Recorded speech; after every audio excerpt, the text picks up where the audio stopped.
गौरवाणी प्रचारिणी निर्विशेष शून्यवादी पाश्चात्यदेशतारिणी वाञ्छाकल्पतरुभ्यश्च कृपा सिन्धुभ्येव च पतितानां पावनेभ्यो वैष्णवेभ्यो नमो नमः। श्री कृष्ण चैतन्य प्रभु नित्यानंद श्री अद्वैत गदाधर श्रीवासदि गौर भक्तवृंद।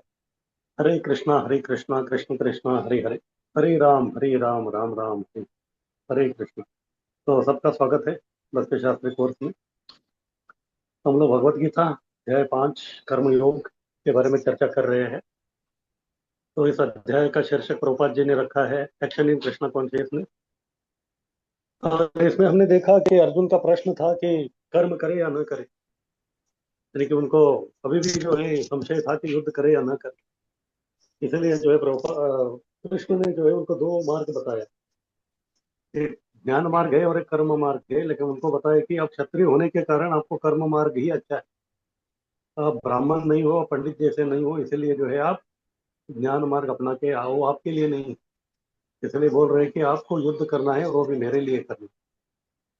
फिर बाद में इस प्रकार भाव से, यानी कि अनासक्त भाव से जो कर्म योग करने वाला जो कर्म योगी है, उसके क्या क्या लक्षण है वो सब जो है कृष्ण अर्जुन को बता रहे, ताकि ये सब लक्षणों से अर्जुन युक्त होके युद्ध करे। फिर आगे बता रहे हैं कृष्ण 11 और 12 में, कर्म फल से अनासक्त योगी क्यों कर्म करता है। अभी कृष्ण बता रहे थे कि कर्म योगी जो हमेशा अनासक्त रहता है, यानी कि उसको कर्म फल चाहिए ही नहीं।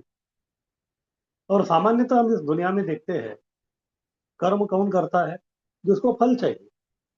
अगर किसी को फल ही नहीं चाहिए तो फिर वो कर्म क्यों करे। अगर किसी को तनख्वाह ही नहीं चाहिए तो फिर वो नौकरी क्यों करेगा। अगर उनका जो है पुरखों का इतना सब संपत्ति है तो उसको कोई काम करने का जरूरी नहीं है, तो फिर वो व्यक्ति जो है काम करने के बारे में सोचेगा ही नहीं, क्योंकि उसको कर्म फल नहीं चाहिए। तो इसी प्रकार से इधर भी बता रहे कि कर्म फल से अनासक्त योगी जो है वो क्यों कर्म करता है। तो इधर कृष्ण बता रहे कि ये व्यक्ति जो है वो केवल कर्म नहीं कर रहा है, वो कर्म योग कर रहा है। कर्म योग का मतलब जोड़ना, किससे जोड़ना, कृष्ण से जोड़ना। तो इस प्रकार से वो व्यक्ति कृष्ण से जोड़ने वाला काम ही करता है, ऐसा नहीं कि केवल भौतिकता से को छोड़ने वाला काम करता है। अगर वो केवल भौतिकता को छोड़ने का काम करता है तो भी वो कर्म बंधन में आएगा। तो इसलिए इधर बता रहे कि व्यक्ति को जो है कर्म फल नहीं चाहिए तो भी उसको भक्ति के कार्य करना अनिवार्य है। जब तक वो भक्ति का कार्य नहीं करता तब तक जो है वो कर्म बंधन से बाहर नहीं जा सकता। तो इसीलिए इधर वाला बता रहे हैं कि कर्म फल से अनासक्त योगी को भी कर्म यानी कि कर्म योग करना पड़ता है, क्योंकि उससे वो व्यक्ति शुद्ध हो जाएगा। आगे कीजिए। श्लोक 11, शुद्ध होने शरीर मन बुद्धि से कर्म करना। शुद्ध होने के लिए उस व्यक्ति को क्या करना है, शरीर मन बुद्धि। इस प्रकार से बद्ध जीव का जो है दो प्रकार का शरीर है, एक है स्थूल शरीर और एक है सूक्ष्म शरीर। तो उसको जो है दोनों जो शरीर है उसी से जो है उसको काम करना पड़ेगा। हाँ, उसको जो है स्थूल शरीर से भी करना है और सूक्ष्म शरीर से भी करना है। स्थूल शरीर यानी कि हमारे जो पंचेंद्रिय है वो, और सूक्ष्म शरीर यानी कि मन बुद्धि अहंकार। इस प्रकार से उस व्यक्ति को शुद्ध होने के लिए, क्योंकि शुद्धता जो है दोनों का होना चाहिए, स्थूल शरीर का भी होना चाहिए और सूक्ष्म शरीर का भी होना चाहिए। इसलिए उसको शरीर मन बुद्धि काया वाचा मनसा जो है सब कम करना है। इसी के बारे में कृष्ण बता रहे हैं कि कर्म योगी जो है वो क्या करता है, शरीर मन बुद्धि से कर्म करता है। कायेन मनसा बुद्ध्या केवलैरिन्द्रियैरपि योगिनः कर्म कुर्वन्ति संगम त्यक्ता आत्मशुद्धये। तो इधर बता रहे कि इस प्रकार का जो कर्म योगी है, कर्म योगी यानी कि इधर भक्ति करने वाले, क्योंकि वो भौतिकता के प्रति वो अनासक्त है, भौतिकता के प्रति वो अनासक्त है, लेकिन फिर भी जो है उसको कर्म फल नहीं चाहिए तो भी उसको भक्ति के कार्य करने ही वो उसके लिए अनिवार्य है। इसलिए बता रहे कि वो उस व्यक्ति को कायेन, कायेन यानी कि शरीर, जो स्थूल शरीर है पंचेंद्रिय का, तो उससे उसको काम करना है। मनसा, मन से ही उसको सेवा करना है। बुद्धिया, अपना बुद्धि का भी इस्तेमाल करना है। तो कायेन यानी कि शरीर से कैसे करता है वो काम, शरीर को जो है भगवान का सेवा में लगाता है, धाम में जा सकता है, अलग अलग नाना प्रकार का सेवा कर सकता है। फिर मन से जो है जप करना, या फिर मन में जो है कृष्ण का चिंतन करना। और बुद्धि बुद्धि यानी कि किस प्रकार से इस कृष्ण भावना को मैं दूसरों को दे सकता हूँ, इसके बारे में अपने बुद्धि का जो है इस्तेमाल करना। इस प्रकार से केवल इंद्रिय रपी, तो अपने इंद्रियों के सूक्ष्म इंद्रिय स्थूल इंद्रियों से कावेन मनसा बुद्धिया वो व्यक्ति क्या करता है, योगी न कर्म कुर्वन्ति। इस प्रकार से वो योगी, जो कर्म योगी है, जो भक्ति योगी है, वो कर्म करते हैं। कैसे? संगम त्यक्त्वा, जो कर्म कर रहे उसका जो फल है उसे अनासक्त होके। तो ठीक है, इससे क्या होगा? इससे होगा आत्मशुद्ध ही। इस प्रकार से उनका अस्तित्व का शुद्धिकरण होगा। यानी कि केवल अपना अस्तित्व का शुद्धिकरण करके कर्म बंधन से मुक्त होकर आध्यात्मिक जगत में प्रवेश करने के लिए व्यक्ति को भी, हालांकि उसको भौतिकता का कोई फल का इच्छा नहीं है, तो भी उनको भक्ति करना अनिवार्य है। यानी कि इस कर्म बंधन से मुक्त होना है तो व्यक्ति को केवल एक ही मार्ग है, और वो है बस भक्ति करनी। आगे की।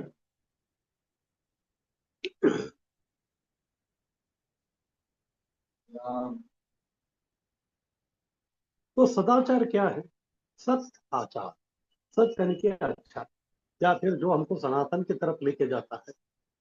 क्योंकि जीव सनातन है, भक्ति सनातन है, और भगवान सनातन है। इस प्रकार से सनातन आचरण जो है वो है सदाचार। ये है शुद्ध कार्य। तो क्या है शुद्ध कार्य? प्रोपा जी बताते हैं, कृष्ण भावना में आसानी से यह सब कर सकते हैं। इधर कृष्ण जो है कर्म योगी के बारे में बता रहे हैं, जो व्यक्ति अनासक्त भाव से जो है इस प्रकार सब करता है, तो वही व्यक्ति जो है भक्ति में आसानी से कर लेता है। क्योंकि जब व्यक्ति भक्ति करता है तो फिर वो भक्ति जो है वो अपने लिए नहीं करता, वो भगवान की संतुष्टि के लिए करता है। समसिद्धिर हरितोषणम, समसिद्धिर हरितोषणम। इस प्रकार से वो ये शुद्ध कार्य जो है वो कृष्ण भावना में आसानी से कर सकता है। तो इसी के बारे में रूप गोस्वामी भक्ति रसामृत सिंधु के पहला तरंग का दूसरा अध्याय का 187 श्लोक में बताते हैं, या यस्य हरेर्दास से कर्मणा मनसा गिरा। यही श्लोक, यहाँ यस्य हरेर्दास से, यहाँ यानी कि यहाँ, यस यानी कि जो, हरेर दास से, हरि का दास बना है। कैसे? कर्मणा मनसा गिरा। कर्मणा यानी कि कर्म से, यानी कि शरीर से, मनसा यानी कि मन से, गिरा यानी कि वचनों से, यानी कि काया वाचा मनसा। तो इस प्रकार से जो है व्यक्ति काया वाचा मनसा जो है भगवान की भक्ति करता है, वो भक्त शरीर मन बुद्धि से भौतिक संसार में कर्म करते हुए भी मुक्त है। क्योंकि वो अपने स्वार्थ के लिए कुछ नहीं कर रहा है, सब कुछ जो है भगवान की संतुष्टि के लिए कर रहा है। तो क्यों मुक्त है वो अपना शरीर मन बुद्धि वाणी प्राण संपत्ति सब सेवा में लगाकर अहंकार मुक्त होकर कृष्ण समान होता है। क्यों कृष्ण समान होता है? क्योंकि कृष्ण दिव्यत्व में है, भक्ति दिव्यत्व में है। और जब ये व्यक्ति दिव्यत्व का कार्य करता है तो खुद भी जो है दिव्यत्व बन जाता है। जैसे जो लोहा रहता है, लोहे का रॉड, वो ठंडा रहता है, लेकिन जब वो अग्नि के संपर्क में आता है तो फिर वो भी गर्म हो जाता है, उसमें भी जो है जलाने का जो है क्षमता आ जाती है। तो इसी प्रकार व्यक्ति जो बद्ध आत्मा है वो दिव्य नहीं है, लेकिन जब वो दिव्य भक्ति का या दिव्य लोगों का संग को प्राप्त करता है तो फिर वो भी जो है व्यक्ति दिव्य बन जाता है। इस प्रकार से वो व्यक्ति कृष्ण समान होता है। तो फिर वो क्या करता है?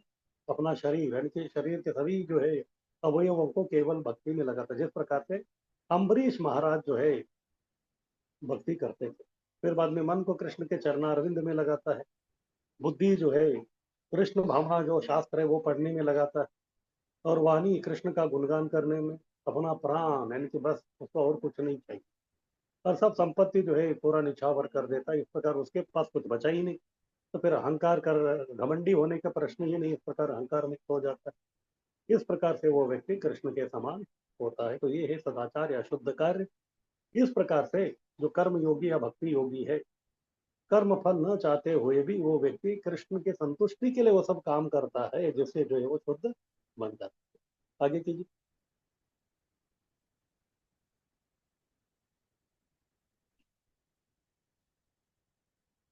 श्लोक 12। श्लोक 8 से 12 जो है उसका निष्कर्ष। अब तक जो है कर्म योगी के बारे में जो भी अलग अलग प्रकार के जो है कृष्ण जो उनके लक्षण के बारे में सब बताए, अभी जो है पूरा एक निचोड़ निष्कर्ष बता रहे थे। युक्त कर्म फलम त्यक्त्वा शांतिम आपनोति नैष्ठिकीम, अयुक्त काम कारेण फले सक्तो निबध्यते। तो इतना सब बोलने के बाद अंत में जो है कृष्ण अपना जजमेंट बता रहे हैं।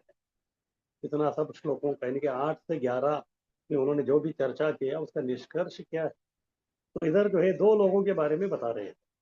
सबसे पहला युक्त यानी कि योग्य व्यक्ति, पहले लाइन में युक्त यानी कि योग्य व्यक्ति के बारे में बता रहे हैं। दूसरा अयुक्त यानी कि अयोग्य व्यक्ति। तो युक्त कौन है? कर्म फलम त्यक्त्वा, जो व्यक्ति कर्म करता है लेकिन फल से अनासक्त है।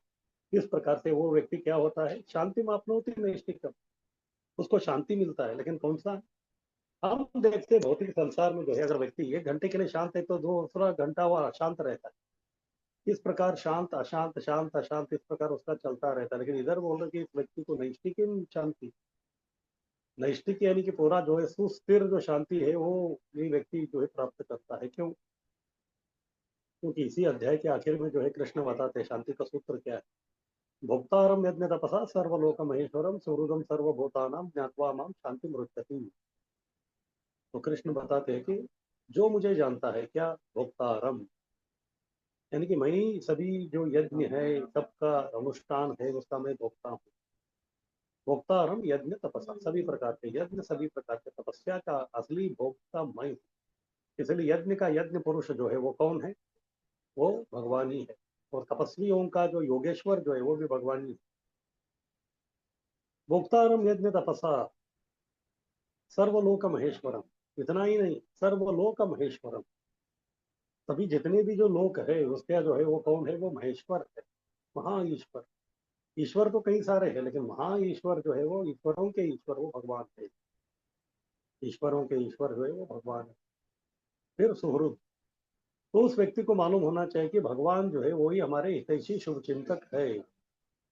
भगवान ही एकमात्र हमारे शुभ चिंतक है। क्यों भगवान ही हमारे शुभ चिंतक है? क्योंकि इस देह में हमारे जो भी स्वजन है वो केवल हमारे मृत्यु तक यानी कि चिता तक आते हैं। जैसे पत्नी जो है वो घर के दहलीज तक आती है, संबंधी जो है वो केवल स्मशान तक आते हैं, और पुत्र जो है वो केवल चिता तक आता है, उसके बाद कोई नहीं आता।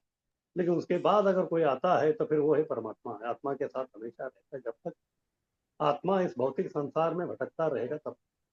इस प्रकार से असली, भले ही वो क्यों ना पापी क्यों ना हो, फिर भी जो है परमात्मा के रूप में भगवान उतर रहे थे क्योंकि वो उनसे प्रेम करते। भले ही पापी व्यक्ति आसुरी व्यक्ति भगवान से प्रेम न करे। जैसे अगर आपको बताया है कि आपको जो है इस व्यक्ति के साथ जो है सेवा करना है और आपका और उसका जो है 36 का आंकड़ा है, तो कितना तपस्या होगा आपका, सही क्या नहीं? तो इसी प्रकार से जो नास्तिक लोग हैं जो भगवान को इतना गाली देते हैं लेकिन फिर भी जो है भगवान उनके हृदय में जो है परमात्मा के रूप में बैठे तो उनको कितना तकलीफ होता होगा। तो इस प्रकार से जो है भगवान का बहुत बड़ा तपस्या है, लेकिन फिर भी वो कर रहे क्योंकि वो सुहृद है। ज्ञात्वा माम शांति मृच्छति, ये तीन वस्तुओं को जो व्यक्ति जानता है भगवान के बारे में उसी को जो है शांति की प्राप्ति होती है, अन्यथा दूसरे किसी को शांति की प्राप्ति इस संसार में नहीं हो सकती। आगे कीजिए।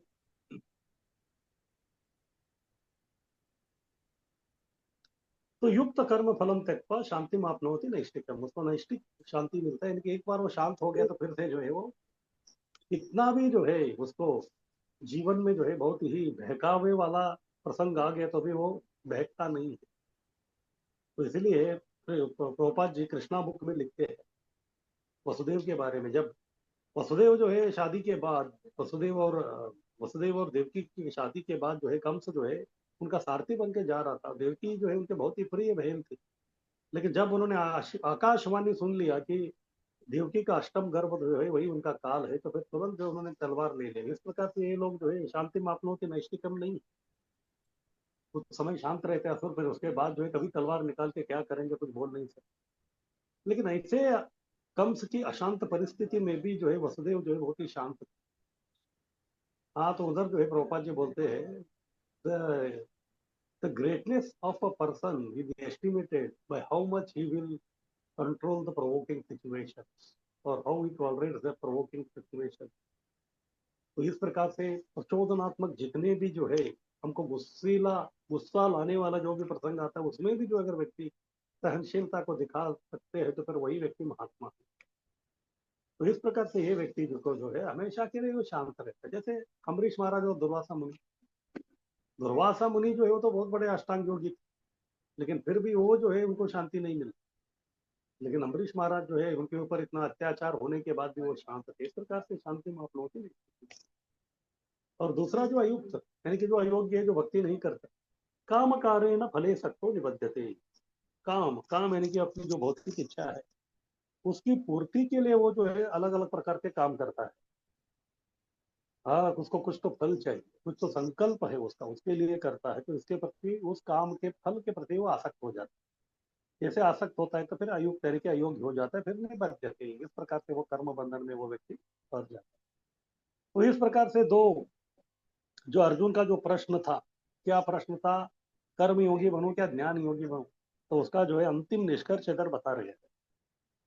तो पहला जो है युक्त यानी कि ये जो उनको बोल रहे कि आप जो है कर्म योगी यानी कि आप भक्त बनिए। लेकिन अर्जुन जो है अलग सोच रहा था वहाँ ज्ञानी बनने का। तो उसके बारे में बोल रहे कि अयुक्त, किस प्रकार का जो मार्ग है आपके लिए अयोग्य है, वो आपको बंधन में डाल देगा। तो जो अर्जुन ने जो प्रश्न पूछा था उसका जो है पूरा एनालिसिस करते हुए, अलग अलग पॉइंट्स बताते हुए, कृष्ण ये श्लोक में जो उसका निष्कर्ष रूप में जो है अभी इधर उत्तर दे रहे हैं। आगे कीजिए।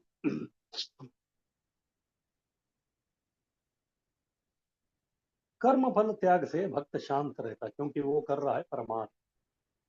उसका जो अर्थ है, इनके अर्थ का मतलब दो होता है कि अर्थ यानी कि संपत्ति, और दूसरा अर्थ यानी कि मीनिंग, उसका कुछ मतलब।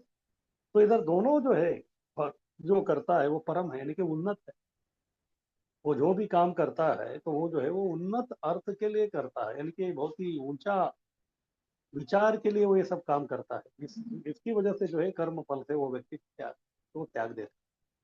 अभक्त जो है फलापेक्ष से अशांत हो जाता है, स्वार्थ। अभक्त जो है फलापेक्ष करके अशांत हो जाता है। इसीलिए इसी के बारे में चैतन्य चरितामृत में भी कृष्णदास कविराज गोस्वामी समझाते हैं, भुक्ति मुक्ति सिद्धि कामी सकले अशांत, कृष्ण भक्त निष्काम अतएव शांत। तो उसी को, यही जो कृष्ण का ये जो वचन है उसी को चैतन्य चरितामृत में भी कृष्णदास कविराज गोस्वामी बता रहे, भुक्ति मुक्ति सिद्धि कामी। भुक्ति यानी कि भोग करने वाले भौतिक, मुक्ति यानी कि मुक्ति की इच्छुक जो मायावादी लोग हैं, सिद्धि जो अष्टांग योगी है, उनको जो 8 प्रकार का सिद्धि चाहिए।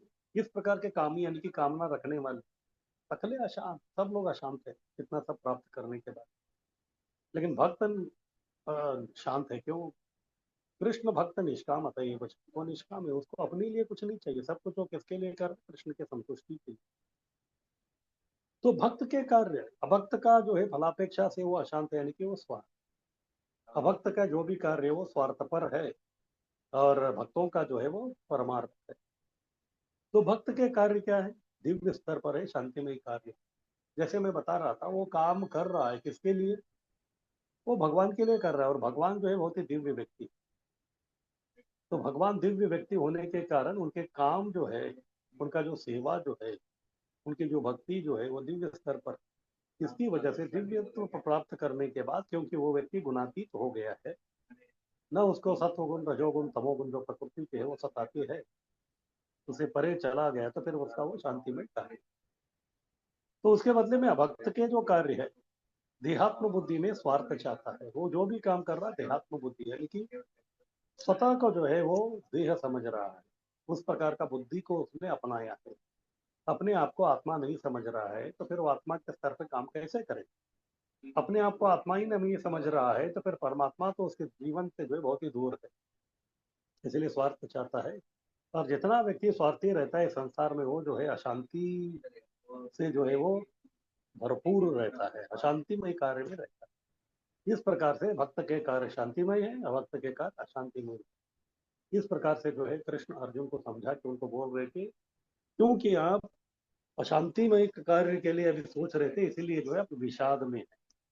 और जैसे आप इसको छोड़ के जो है शांतिमय कार्य करने के लिए सोचेंगे, तभी अपने आप वो विषाद छोड़ के आप शांत बनिए। आगे की।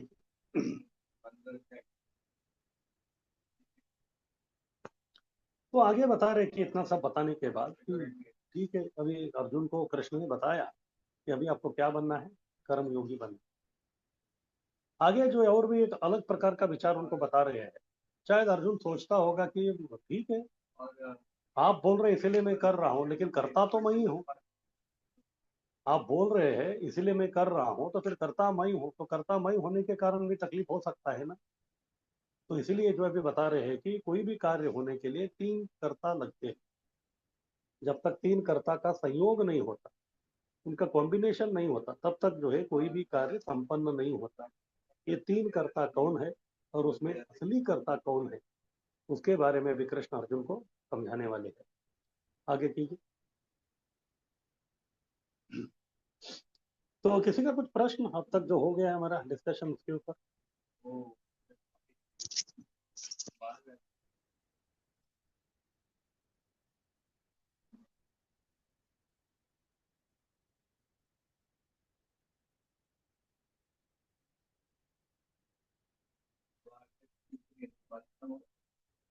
किसी का कोई प्रश्न, टीका, टिप्पणी? हरे कृष्ण प्रभु जी। हाँ बोलिए। अ, यहाँ बताया कि भगवान बोल रहे कि कर्म फल, हम कर्म फल, कर्म जो करते हैं कर्म फल की अपेक्षा से नहीं करना चाहते हैं। पर बहुत बार हम, मतलब इवन हम सेवा भी करते हैं तो एज अ फल उसका ऐसे सामने दिखता है कि इसका ये रिजल्ट होगा, इसका ये रिजल्ट होगा। तो इसे कैसे टैकल करें प्रभु जी?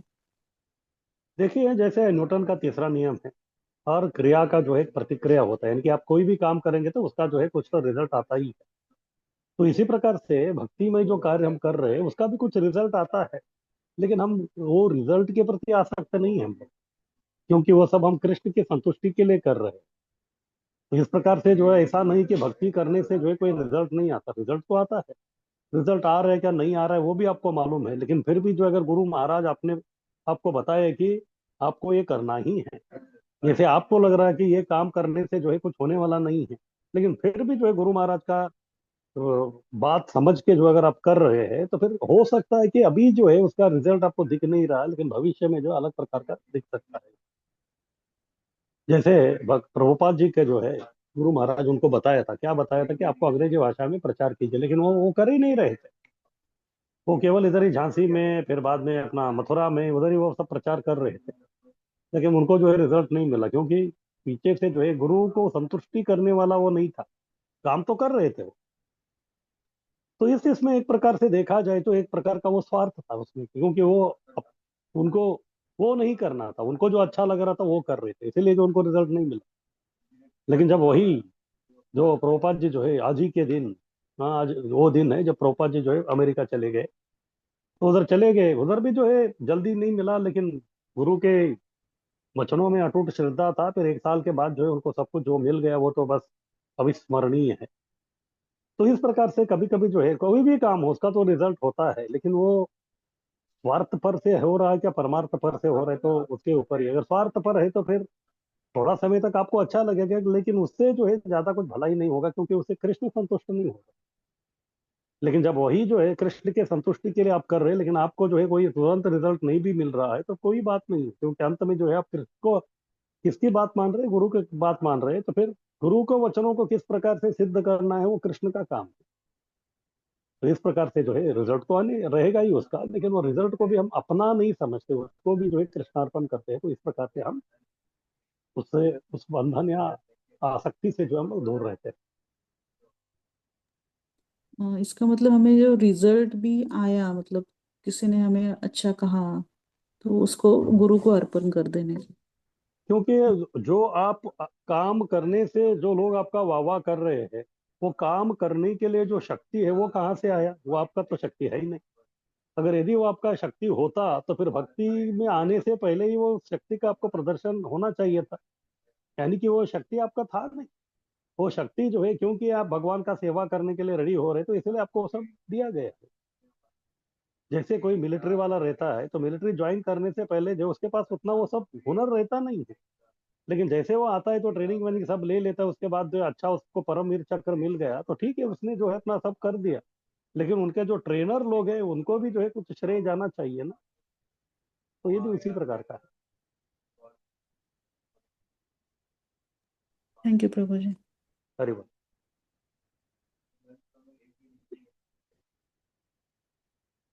और किसी का कुछ प्रश्न?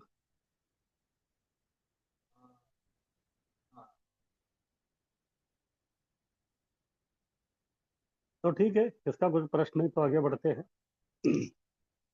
तो आगे जो है अभी इधर तीन कर्ता के बारे में बता रहे। कोई भी काम करने के लिए तीन लोगों की जरूरत होता है। एक है जीवात्मा, और दूसरा है प्रकृति, और तीसरा है परमात्मा।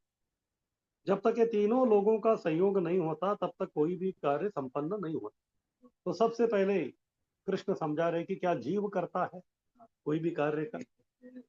सर्वकर्माणि मनसा संन्यस्यास्ते सुखम वशी नवद्वारे पुरे देही न एव कुर्वन् कारयन्। तो इधर जीव का मतलब आत्मा। आत्मा जो है अंदर बैठा हुआ है, लेकिन काम कौन कर रहा है? काम कर रहा है उसका स्थूल शरीर और सूक्ष्म शरीर। इस प्रकार से काम जो है सूक्ष्म शरीर और स्थूल शरीर कर रहा है, लेकिन आत्मा कुछ नहीं कर रहा है, वो केवल बैठा है। सर्वकर्माणि मनसा संन्यस्यास्ते सुखम वशी। सर्वकर्माणि सभी प्रकार के जो कर्म है मन से कर रहे या तन से कर रहे हैं, संन्यस्यास्ते सुखम वशी। तो इस प्रकार से जो उसमें जो है कुछ अगर सुख मिल रहा है तो फिर वो सुख जो है उसका शरीर को मिल रहा है, आत्मा का जो उसमें कोई लेना देना नहीं है। और ये कहाँ बैठा है जीवात्मा? नवद्वारे पुरे देही। देही यानी कि देह यानी कि शरीर, देही यानी कि आत्मा। आत्मा बैठा है कहाँ? ये पुर है, पुर यानी कि शहर। ये शहर के जो है 9 द्वार है। जैसे ये जो शरीर है ये एक जगह शहर है, इसके अंदर जो है कोई इसको प्रवेश करने के लिए 9 जो है रंध्र है, 9 होल है इसका। न ये वह कुर्बन कारयन, वो बैठा है इसमें, इस 9 द्वार के शहर में वो बैठा है। सभी कार्य जो है उसका शरीर कर रहा है, देह कर रहा है, लेकिन देही ऐसे ही बैठा है। तो इसीलिए तो काम का जो भी फल है वो देही को नहीं लगता, लेकिन देह जो है वो सब काम कर रहा है। इस प्रकार से जो है कृष्ण इधर समझा रहे हैं। आगे की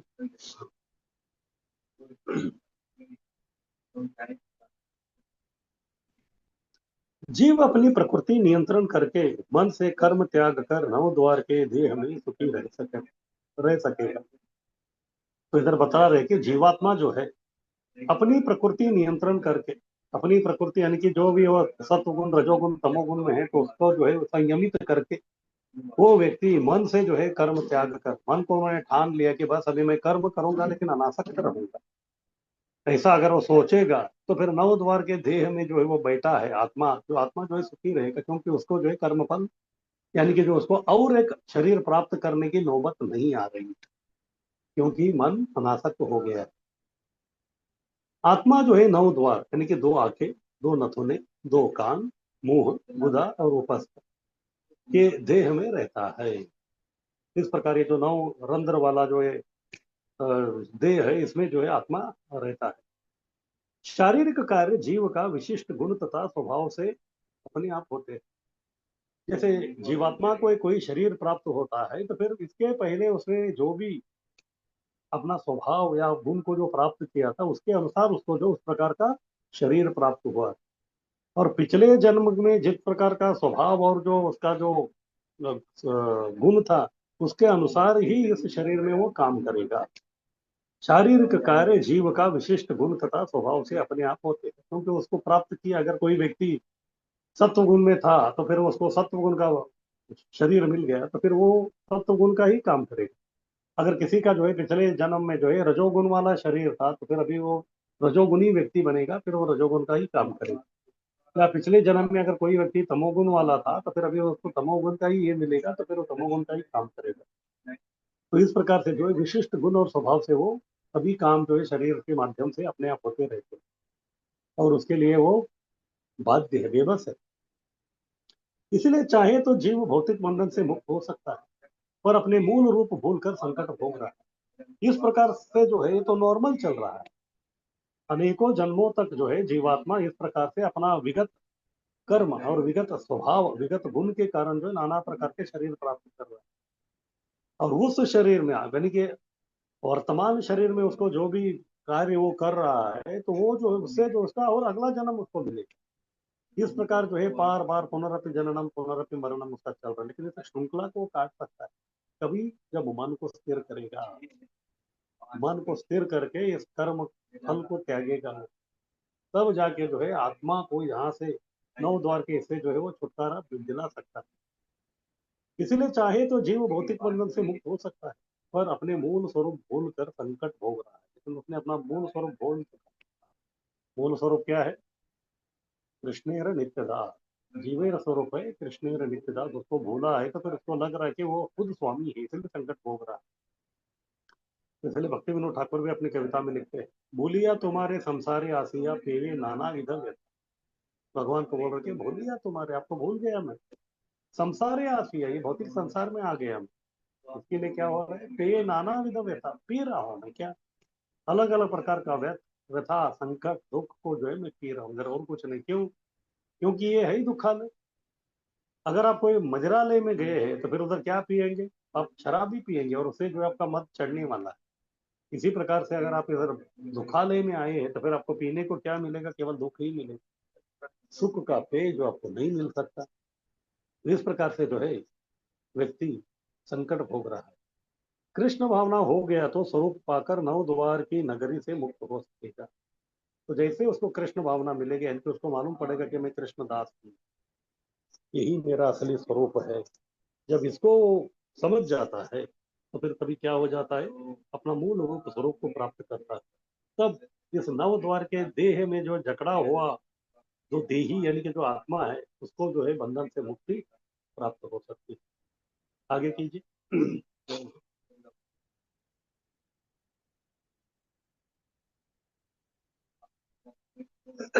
इस तरह जीव जो है इच्छा कर सकता है, यानी कि इच्छा करना उसके ऊपर है।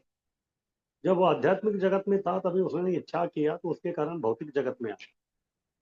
तो आध्यात्मिक जगत में रह के इच्छा करने से भौतिक जगत में आया है, तो फिर भौतिक जगत में रहते हुए इच्छा करेगा तो आध्यात्मिक जगत में भी जा सकता है। लेकिन उस प्रकार का इच्छा उसको करना पड़ेगा, उसके लिए उसको उसके अनुरूप उसके कार्य करने पड़ेंगे, तब जाके जो है वो बंधन से मुक्त हो सकता है। पर फल उसके परे शक्तियों पर भी निर्भर है, तो कभी कभी जो है वो बंधन में आ जाता है, क्योंकि इधर के नाना प्रकार के जो माया के जो शक्तियां है उसको जो है काम करने नहीं देती, तब जो है वो उसको मुश्किल हो जाता है। इस प्रकार से जो भी वो कर्म करता है उसका जो फल है उसके परे शक्तियों पर निर्भर है। तो कृष्ण बोलते हैं परास्य शक्ति विविधय व श्रूयते, स्वाभाविकी ज्ञान बल क्रिया। तो कृष्ण के अनंत प्रकार के जो शक्तियां इधर काम कर रहे हैं, तो उसके चंगुल में जो है ये व्यक्ति आ जाता है, तो फिर उसको बाहर निकलना जो है मुश्किल हो जाता है। तो इसलिए क्या करना है, कृष्ण बोलते हैं मामे वो ये प्रपद्यंते माया में काम तरंती।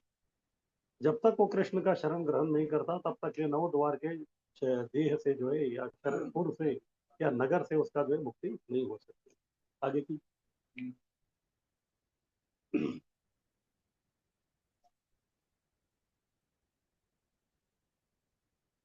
अभी दूसरा श्लोक 14, क्या प्रकृति के गुण करता है?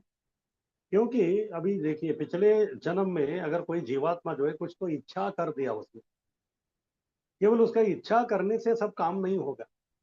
अब उसका इच्छा पूर्ति करने के लिए भी जो है कुछ तो सुविधाएं चाहिए उसको। अगर आप मान रहे ऐसे सोच रहे कि कृष्ण जन्माष्टमी जो है बहुत ही धूमधाम से आपको मनाना है, तो केवल जो है इच्छा करने से वो नहीं होता। उसके लिए जो आपको सुविधा चाहिए, और सुविधा के लिए क्या करना पड़ेगा, आपको जो है डोनेशन कलेक्ट करना पड़ेगा। जितना डोनेशन कलेक्ट करेंगे तब जाके आपका जो इच्छा है उसको आप पूर्ति कर सकते हैं, किस प्रकार से आपको जन्माष्टमी करनी है। तो इसी प्रकार से जो है विगत जन्म में जो भी जीवात्मा का जो इच्छा था वो केवल इच्छा करने से जो है वो नहीं होता, उसके लिए भी जो है वो कार्य संपन्न करने के लिए उसको सुविधाएं चाहिए इस भौतिक जगत में। और वो सब सुविधाएं कौन देते हैं? वो देती है भौतिक प्रकृति, तीन गुणों से। तो इस प्रकार से अभी प्रश्न उठता है कि क्या प्रकृति के गुण जो है वो करता है क्योंकि वो सब सुविधा दे रहे हैं उसको? न कर्तृत्व न कर्माणि लोकस्य सृजति प्रभु, न कर्म फल संयोगम स्वभाव वस्तु प्रवर्तते।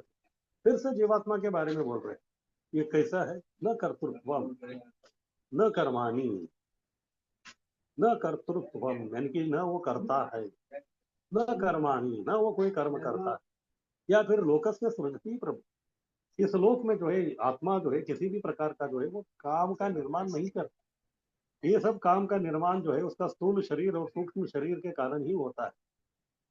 तो फिर वो क्या है, वो क्या कर रहा है, न कर्म फल संयोगम, इस प्रकार से जो है शरीर से और मन से जो है जो भी कर्म करने से जो फल का संयोग उसको मिल रहा है, तो वो क्यों होता है, कर्म फल किस प्रकार से निर्माण हो रहा है? वो है स्वभाव वस्तु प्रवर्तक है, उसका जो स्वभाव है तीन गुण का, सत्व गुण रजोगुण तमोगुण में जो व्यक्ति आया है, उस स्वभाव के कारण उस गुण के कारण जो है वो गुण से जो है वो इस प्रकार का काम जो है कर रहा है। तो इसलिए ऐसा लगता है कि ठीक है, जीवात्मा जो है उसने इच्छा तो किया है, लेकिन इच्छा से काम नहीं होता। तो उसके उसके लिए क्या करना पड़ेगा, सुविधा चाहिए, और जब तक वो सुविधा ही नहीं होता तो फिर कैसे हो। जैसे अगर किसी को जो है विमान में बैठना है, लेकिन उसके गांव में जो है या शहर में जो है एयरपोर्ट ही नहीं है, तो फिर वो कभी विमान में उड़ेगा क्या, नहीं। जब सरकार वो सुविधा देगा तभी जो है उसका इच्छा पूर्ति होगी। इसी प्रकार से जो है देवात्मा के कई प्रकार की इच्छा हो सकती है, लेकिन जब तक उसको संपन्न करने के लिए प्रकृति जो है वो सुविधा नहीं देती तब तक वो नहीं हो सकती। तो इस प्रकार से कभी लगता है कि वो सुविधा देने के कारण क्या प्रकृति के जो गुण है वो करता है क्या, ऐसा जो है कृष्ण पूछ रहे हैं। आगे कीजिए।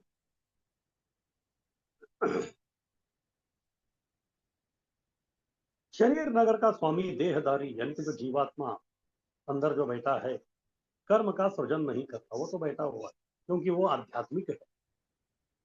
जो आत्मा जो है वो आध्यात्मिक होने के कारण इस भौतिक दुनिया या भौतिक शरीर से उसका कोई लेना देना नहीं है। हाँ, भौतिकता के प्रति जो है उसका जो है कोई लेना देना जो है बिल्कुल नहीं, क्योंकि वो आध्यात्मिक है। और इस भौतिक संसार में जो भी काम हो रहे हैं वो सब भौतिक है।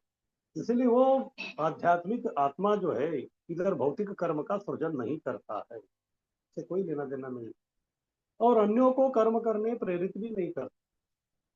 और दूसरे जो जीवात्मा है उनको भी जो है इस संसार में भौतिक कार्य करने के लिए वो प्रेरित भी नहीं करता, क्योंकि वो आत्मा बैठा हुआ है बस। न कर्म फल की रचना करता, क्योंकि वो कर्म ही नहीं कर रहा भौतिकता का, तो फिर उसका कर्म फल की रचना कैसे होगी। काम करेगा तो तभी होगा ना, जैसे न्यूटन का तीसरा नियम, जब आप कोई क्रिया करेंगे तो फिर तभी उस प्रतिक्रिया से आपको जो कुछ फल प्राप्त हो सकता है। यह सब प्रकृति के गुणों द्वारा किया जाता है। यह सब जो है प्रकृति के जो तीन गुण है उनके द्वारा ही किया जाता है, क्योंकि वही जो है जब सुविधा देते हैं तो तभी वो होगा। जैसे अगर गांव में जो एयरपोर्ट होता आता तो फिर तभी जो है वो व्यक्ति विमान में बैठ के उड़ान भर सकता है। अगर शहर में या गांव में जो है एयरपोर्ट ही नहीं है तो विमान ही नहीं है तो फिर वो कैसे उड़ान। तो इस प्रकार से जो है एयरपोर्ट के कारण वो उड़ रहा है। इस प्रकार से एयरपोर्ट जो है उसके काम का कारण है एक दृष्टि से। तो इस प्रकार से इधर बोल रहे कि क्या ये जो प्रकृति है तो ये फिर करता है आगे की।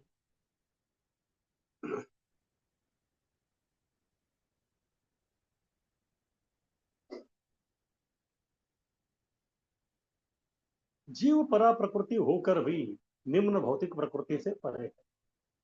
तो जीव जो है वो परा प्रकृति, परा यानी कि उत्कृष्ट, जीव जो है परा यानी कि उत्कृष्ट प्रकृति है। उत्कृष्ट प्रकृति होने के बाद भी जो है वो निम्न भौतिक प्रकृति से परे। तो प्रश्न उठता है कि जीव परा यानी कि उत्कृष्ट शक्ति क्यों है, क्योंकि वो चेतनमय है। जीव जो है चेतना से पूर्ण है, लेकिन ये जो भौतिक प्रकृति है वो जो है चेतना से पूर्ण नहीं, अचेत है। जब तक चेतना पूर्ण जीव जो है इस प्रकृति से खिलवाड़ नहीं करता तब तक जो है उसमें वो कभी कार्यान्वित नहीं हो सकता, कार्यशील नहीं हो सकता। तो फिर समस्या क्या है, समस्या यह है कि परा होकर भी वह अपरा भौतिक के अधीन में होता है। परा है यानी कि वो दिव्य है, उत्कृष्ट है, लेकिन फिर भी जो है अपरा भौतिक, हाँ, जो यानी कि निकृष्ट जो भौतिक है तो उससे वो अधीन हो जाता है। इसीलिए सनातन काल से वो दुखी है। इस प्रकार से जो है वो सनातन काल से दुखी है। तो समाधान क्या है, जीव भौतिक कार्य से अलग होते ही बंध मुक्त होकर जानेगा वह शरीर का स्वामी है ना नियंत्रक, तब शरीर के कार्य के फल से अनासक्त होगा। तो समाधान क्या है, फिर समाधान यही है कि भौतिक कार्य से उसको अलग होना चाहिए। जैसे होगा तो फिर बंध मुक्त होगा, फिर जानेगा कि शरीर का स्वामी वो है ही नहीं, नियंत्रक है, तब वो शरीर के कार्य के फल से अनासक्त होगा। मैं अभी थोड़ा 2 मिनट आपसे ब्रेक लेता हूँ, फिर 2 मिनट में मैं आता हूँ, थोड़ा एक इम्पोर्टेंट मैसेज देना, तो तब तक आप रहिए।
हरे कृष्णा। तो आगे बढ़ते हैं हम लोग।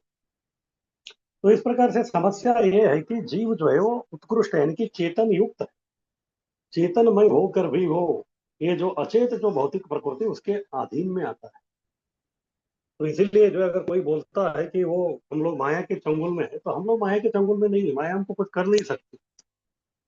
अगर कोई व्यक्ति जो बाहर जो वृक्ष है उसको जो है वो व्यक्ति अभी आलिंगन कौन किया है, पकड़ा किसने है, वो व्यक्ति ने पकड़ा है, और ऊपर से बोल रहे कि अरे मुझे छुड़ाओ मुझे छुड़ाओ मुझे छुड़ाओ, ये पेड़ जो है मुझे पकड़ लिया है। नहीं, तो इसी प्रकार से जो है ये भौतिक प्रकृति हमको कुछ नहीं करती, लेकिन ऐसा हमको लगता है कि इसकी वजह से सब कुछ हो रहा है। क्यों? क्योंकि हम लोग कृष्ण को भूल गए।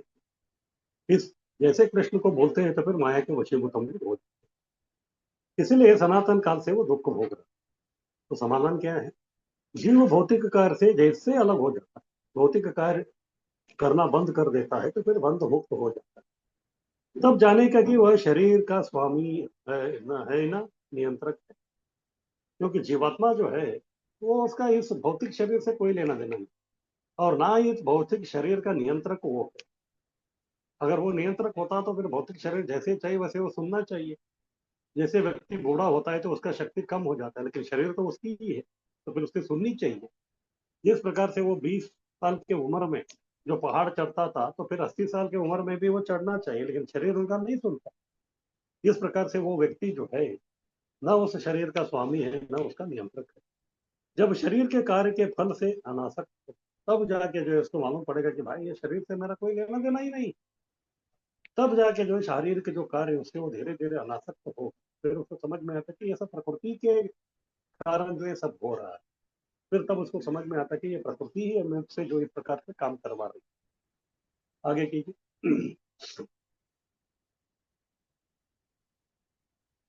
तो उदाहरण, भवसागर के संघर्ष में ऊपर नीचे होकर उस पर उसका नियंत्रण बिल्कुल नहीं है।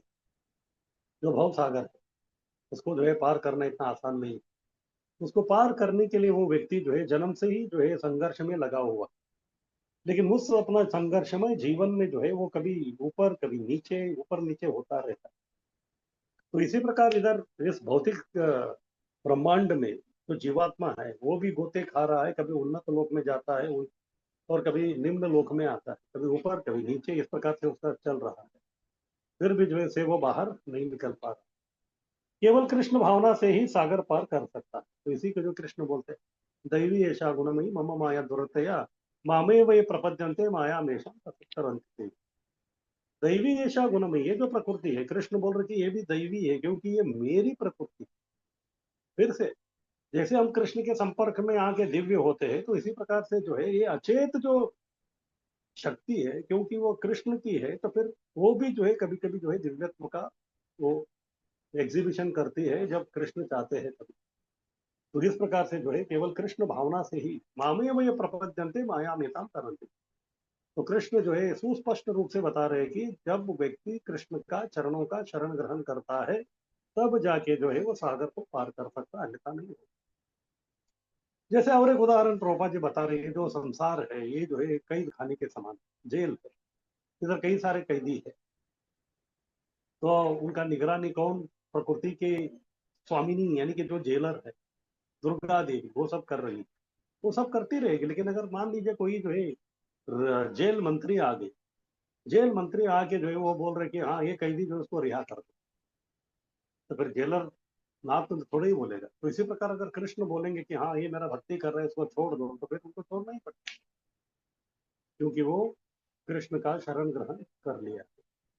तो इस प्रकार से केवल कृष्ण भावना से ही सागर को पार कर सकते हैं, अन्यथा और कोई मार्ग नहीं। तो प्रकृति की स्वामी जो परमात्मा है, ठीक है, प्रकृति जो ये सब सुविधा तो सब कुछ दे रही है, लेकिन प्रकृति के भी स्वामी कौन है? तो कृष्ण बोलते माया अध्यक्ष है ना प्रकृति श्रूयते स चराचरम्।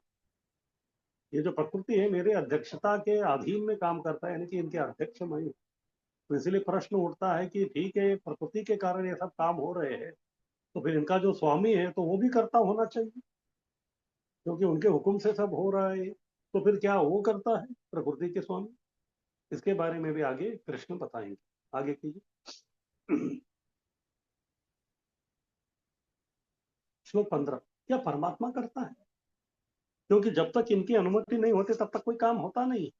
इसलिए बोलते कि भगवान की इच्छा के बिना जो है कोई पत्ता भी नहीं हिल सकता। तो इसलिए जो है फिर वो करता है। नादत्ते कस्यचित् पापम न चैव सुकृतम विभु अज्ञानेनावृतम ज्ञानम तेन मुह्यन्ति जंतवः। जंतवः, जंत यानी कि जंतु, जंतु यानी कि जो जीव है। जंतव यानी कि उसका प्लूरल यानी कि बहुवचन। बहुत सारा जो जीवात्मा है तो क्या कर रहे हैं? मुह्यंती, मुह्यंती यानी कि मोहित हो रहे।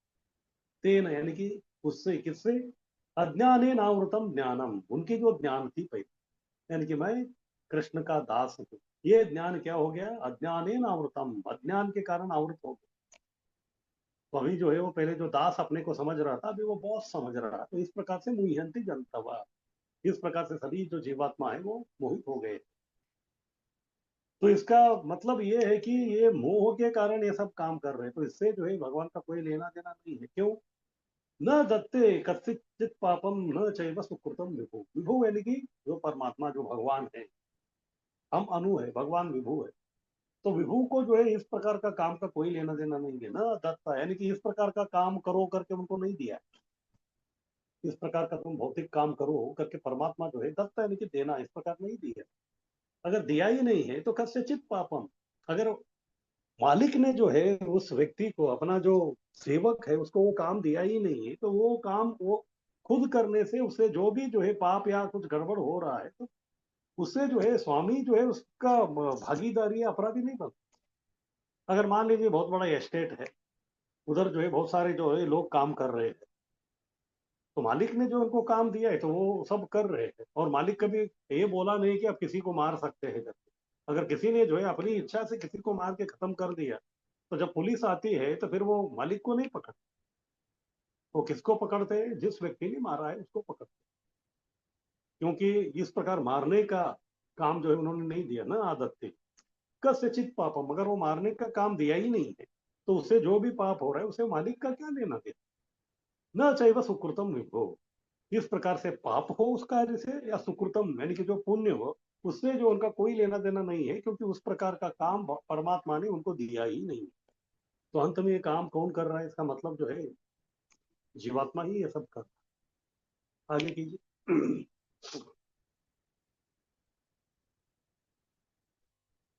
परमात्मा किसी को पाप पुण्य का कारण नहीं है।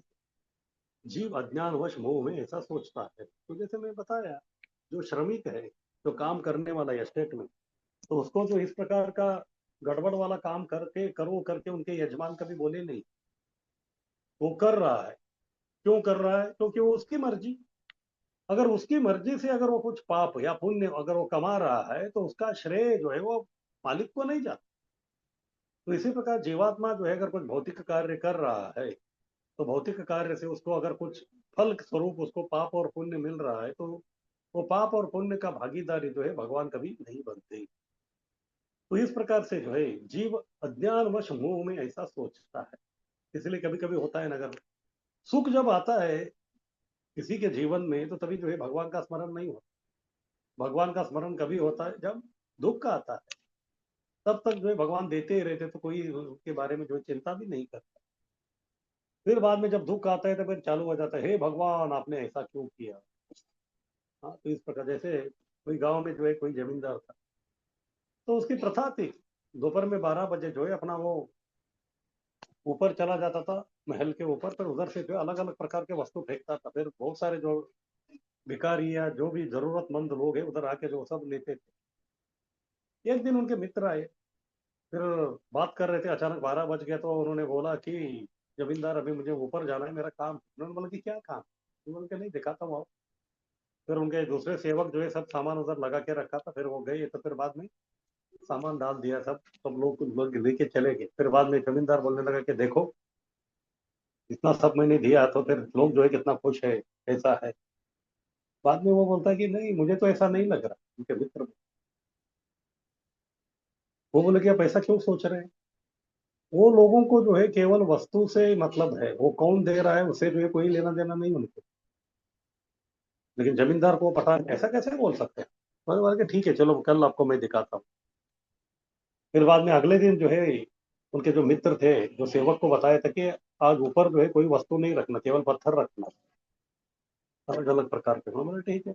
जमींदार ऊपर आया तो देखा तो केवल पत्थर। फिर मित्र को पूछा कि ये क्या है। नहीं, जैसे हर दिन जो है आप ऊपर से जो है अलग अलग नाना प्रकार के वस्तु जो है नीचे डालते हैं, तो इसी प्रकार से पत्थर डालिए देखते। तो पत्थर डालना आरंभ कर दिया, तो फिर जो है सब लोग चिल्लाने लगे, अरे कौन है पत्थर फेंक रहा है, जोर से जो है निंदा करने लगे।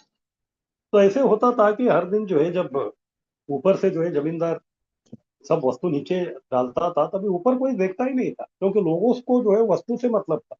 इसलिए वो नीचे ही देखते रहते थे, कहाँ गिरने वाला है, क्या कहाँ मैं उसको पकड़ू, कभी वो लोग ऊपर देखे ही नहीं। लेकिन आज जो है उनको जो नहीं चाहिए वो वस्तु मिल रहा था और उससे उनको तकलीफ हो रहा था, तो फिर तभी जो है वो ऊपर पहली बार जिंदगी में ऊपर देख के जो व्यक्ति उधर फेंक रहा है उसको देख के जो है उसकी निंदा कर रहे हैं, उसकी आलोचना। इसी प्रकार भगवान जो है सबके जो है परमपिता है। अब भले ही वो भक्ति करे या न करे, वो जो है अलग अलग नाना प्रकार के जो अत्यावश्यक जो वस्तु है जीवन के लिए, तो वो सब वो देते रहते हैं। लेकिन कोई जो है जब वस्तु उसको मिल रहा है तो तभी कभी भी जो है वो देखते नहीं भगवान की तरफ। लेकिन जिस दिन उनके जो अत्यावश्यक वस्तु की आपूर्ति में जो है कुछ वो खंडित हो जाता है, तो फिर तभी जो है वो चिल्लाने लगते हैं, भगवान आप अपने ऐसा क्यों। तो इस प्रकार से जो है जीव ही अज्ञानवश मोह से जो इस प्रकार से सोचता है, लेकिन परमात्मा को जो है किसी व्यक्ति का पाप और पुण्य से जो है कोई लेना देना नहीं। वही व्यक्ति सोचता है, वही व्यक्ति कर रहा है, तो बस उसको अपने कर्म का जो है उसको शिल्पकार बनना ही। तो इधर बता रहे कि विभु यानी कि जो भगवान है विभु, अनु यानी कि हम लोग छोटे हैं, विभु यानी कि बहुत बड़े। तो वो क्या करते हैं, वो आत्माराम। आत्माराम यानी कि जो अपने आप में जो है रममान है, उनको जो है बाहर उनके आनंद के लिए बाहर की कोई वस्तु की कोई आवश्यकता नहीं है। तो इस प्रकार से हमारा जो सेवा है उससे भी उनका कोई लेना देना नहीं है, लेकिन फिर भी वो हमारा सेवा स्वीकारते हैं हमारी भलाई के लिए, हमका हमारा उद्धार के लिए, हमको मुक्त करने के लिए वो स्वीकारते हैं। इस प्रकार से वो आत्माराम। इसलिए ये पाप पुण्य से प्रभावित नहीं। अगर कोई व्यक्ति को इस संसार के कोई भी जो वस्तु है उसका कोई उसको इच्छा ही नहीं है, तो फिर इस भौतिक प्रकृति भौतिक संसार के जो भी गतिविधि है, जो भी कार्य चल रहा है, तो उससे उसका कोई लेना देना नहीं। उधर कोई अच्छा हो या बुरा हो उसको कोई लेना देना नहीं। नहीं जीव के लिए कोई परिस्थिति का निर्माण करते हैं, तो जीव के लिए जो अच्छा परिस्थिति या बुरा परिस्थिति जो भौतिकता के दृष्टिकोण से जो आता है, उसका भी जो है भगवान निर्माण नहीं करते। ये सब उसकी इच्छा के कारण, उसका कर्म की आसक्ति के कारण जो इस प्रकार से जो है अलग अलग प्रकार के वो बंधन में आता है। तो ये हो गया भगवान। तो फिर जीवात्मा जो अणु है छोटे, तो वो कौन है। मोहवश कोई स्थिति में रहने की इच्छा करता है, इससे कर्म चक्र बनता है। मोहित हो गया है, खुद को नहीं समझ रहा है कि वो दास है, खुद को बहुत समझ रहा है, स्वामी बनने की होड़ लगी हुई है। तो इस प्रकार मोहित हो जाता है, तो फिर कोई भी स्थिति में रहने की इच्छा करता है, उसको लगता है कि बस मुझे ये करना है वो करना है, फिर वो करने के लिए या उसको प्राप्त करने के लिए उसको जो है कई प्रकार के जो है अपराध करने पड़ते। तो फिर उस अपराध का जिम्मेदारी उसको ही लेना है। इस प्रकार से उसका कर्म चक्र लगता है, क्योंकि इधर कुछ तो अच्छा काम किया या बुरा काम किया, तो इसकी वजह से उसको अगला शरीर जो है अच्छा या बुरा मिलेगा। इस प्रकार से उसका कर्म चक्र चलता रहेगा, उससे वो बाहर नहीं निकल। परा प्रकृति होकर भी अज्ञान में आ जाता है। परा प्रकृति उत्कृष्ट प्रकृति चेतनामयी है, लेकिन फिर भी जो है भगवान की जो माया शक्ति उसके चंगुल में जो है वो अज्ञानवश आ जाता है। आगे की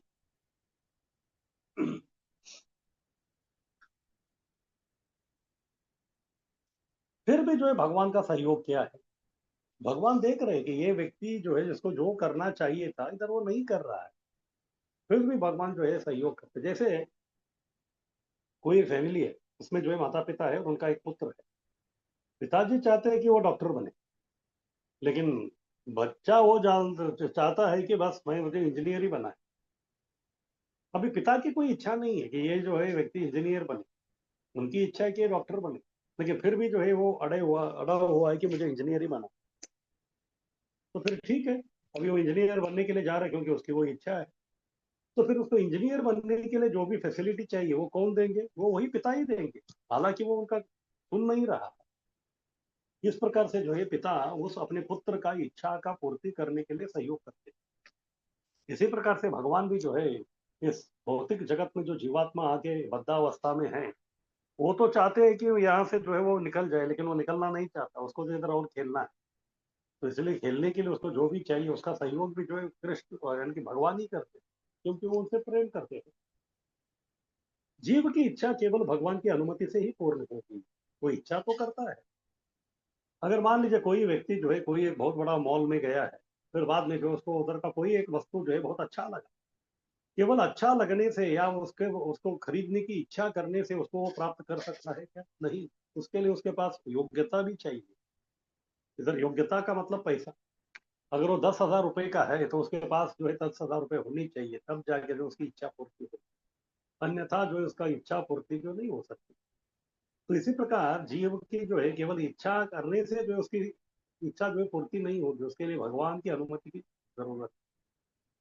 जैसे अगर मान लीजिए, जैसे ये व्यक्ति मॉल में जाके जो है उस वस्तु खरीदना चाहता है, 10,000 का है लेकिन उसके पास अभी 5,000 ही। फिर वो जाके मालिक से बात करेगा कि अभी मेरे पास 5,000 ही है, तो 5,000 में दे दूंगा, फिर बाकी 5,000 में इंस्टॉलमेंट में आपसे दूंगा, चलेगा? और जैसे जो है मालिक ने अनुमति दे देता है, तो फिर जो कर्मचारी है उनको वो दे देता है। तो इसी प्रकार से जो है इधर जैसे भगवान अनुमति देते हैं, तो फिर कर्मचारी यानी कि जो माया है यानी कि प्रकृति है, तो उसका इच्छा पूर्ति करने के लिए सभी प्रकार की फैसिलिटी या सुविधा जो है उसको दे देते हैं। इस प्रकार से जीव की इच्छा केवल भगवान की अनुमति से ही पूर्ण हो, अन्यथा उसके पास ये योग्यता नहीं है तो फिर वो कभी नहीं हो सकती। फिर भी भगवान उन इच्छा से प्राप्त कर्म फल के जिम्मेदार नहीं है। फिर भी जो है जिस व्यक्ति को जो है वो वस्तु खरीदने की जो इच्छा है, वो इच्छा प्रकट करने में उधर का जो मालिक है उसका कोई लेना देना नहीं है। इस वस्तु खरीदने की इच्छा इसकी स्वतंत्र इच्छा है। केवल जो है वो मालिक जो है वो केवल उसको मदद कर रहे हैं कि उसका इच्छा पूर्ति हो। इसी प्रकार से भगवान जो है वो इच्छा से प्राप्त कर्म फल के जिम्मेदार नहीं है। तो उसके जो है वो जिम्मेदार नहीं है। जैसे इसने बोल दिया कि अभी 5,000 दे रहा हूँ, 5,000 5 महीने में दूंगा, लेकिन अगर वो बाद में नहीं देगा तो फिर बाद में जो है पुलिस स्टेशन में उसको पकड़ के लेके जाएंगे। तो फिर उसके लिए जो है वो मॉल का जो मालिक है वो जिम्मेदार नहीं है, क्योंकि इस प्रकार के उन्होंने हरकत किया, तो फिर उस हरकत के कारण जो उसको उस प्रकार अपराधी के रूप में जो उसको पकड़ के लेके जा रहे हैं। इसलिए भगवान उन इच्छा से प्राप्त कर्म फल के जिम्मेदार कभी नहीं। उदाहरण, फूल के पास रहने से उसका सुगंध जान सकते हैं, वैसे ही परमात्मा आत्मा के निकट रहकर जीव का इच्छा जान सकते हैं। जैसे अगर किसी को जो है फूल का सुगंध सूंघना है, तो ऐसा नहीं है कि वो फूल को जो है नाक से स्पर्श करके ही सब प्राप्त। कभी कभी आप बगीचे में बैठे हैं तो फूलों का जो पौधा है वो दूर रहता है, लेकिन जैसे हवा का झोंका आता है तो फिर उसके साथ में जो है फूलों का जो सुगंध है वो लेके आ जाता है, तो उससे जो है आप उसको आप सूंघ सकते हैं। तो इसी प्रकार से जो है परमात्मा कहाँ बैठे हैं? आत्मा के बगल में, हृदय के प्रदेश में बैठे हैं। बगल में ही पड़ोसी है। जैसे मैं अपने घर में बैठा, फिर पड़ोसी के घर में जो है आज क्या बन रहा है, तो देखने के लिए मुझे जो उसके रसोई घर में जाने का जरूरी नहीं है। जैसे वो लोग उधर तड़का मारते हैं तो फिर वो तड़के से ही जो है मुझे समझ में आ जाता है कि आज उधर क्या बनने वाला है। तो इसी प्रकार से जीवात्मा के बगल में जो परमात्मा बैठे हैं, तो जीवात्मा के मन में जो है नाना प्रकार के जो भी जो इच्छा आ रहे हैं, तो पड़ोसी परमात्मा को समझ में नहीं आता, ऐसा नहीं। पड़ोसी होने के कारण जो उनको सब समझ में आ जाता है। हाँ, इसीलिए बोल रहे कि फूल के पास रहने से उसका सुगंध जान सकते हैं, तो वैसे ही जो है परमात्मा आत्मा के निकट रहकर जीव का इच्छा जान सकते हैं।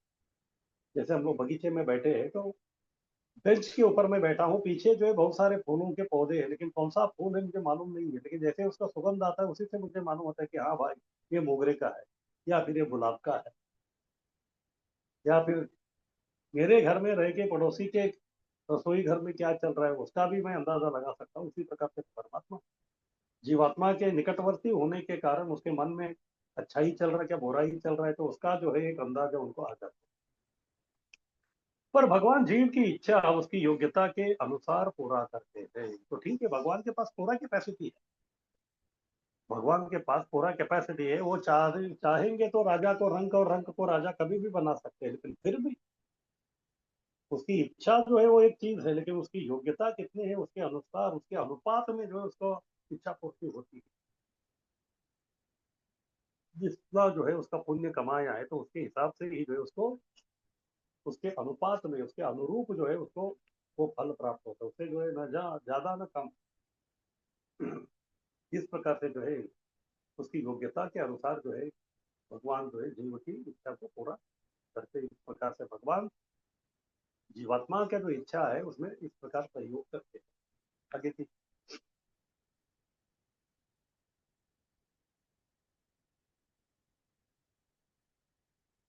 पर भक्तों पर जो है भगवान की विशेष कृपा रहती है। सामान्य जो लोग हैं उनके ऊपर अलग कानून चलता है, लेकिन भक्तों के ऊपर जो है भगवान का अलग प्रकार का इच्छा है। जैसे अगर कोई एक बहुत ही दानी व्यक्ति है, हर दिन जो है वो सब लोगों को खिचड़ी खिलाता है। अगर जो व्यक्ति पूरा गांव में जितने भी लोग हैं उसको अगर वो खिचड़ी खिला सकता है तो फिर उसको अपने बच्चों के लिए जो है वो तो 56 भोग भी दे सकता है।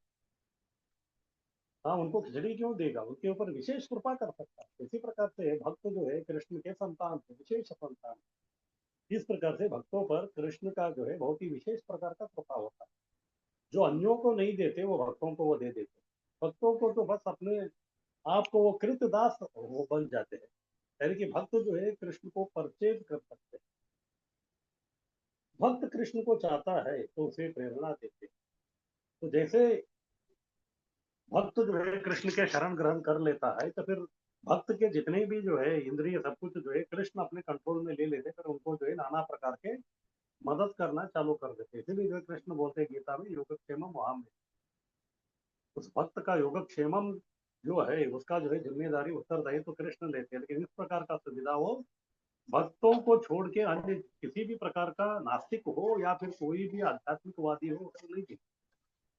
इस प्रकार से भक्त कृष्ण को चाहता है तो फिर उसे प्रेरणा देते। इस प्रकार से भक्ति करना ही उनके ऊपर। उदाहरण, वायु बादल को ले जाता है, वैसे जीव की इच्छा उसे नरक या स्वर्ग ले जाता है। हम देखते हैं आसमान में जो है बादल तो खड़ा है, वो अपने आप नहीं हिलता। उसको हिलाने वाला कौन है, वो है वायु। हवा का झोंका किस तरफ आता है तो उसी दिशा में वो चला जाता है।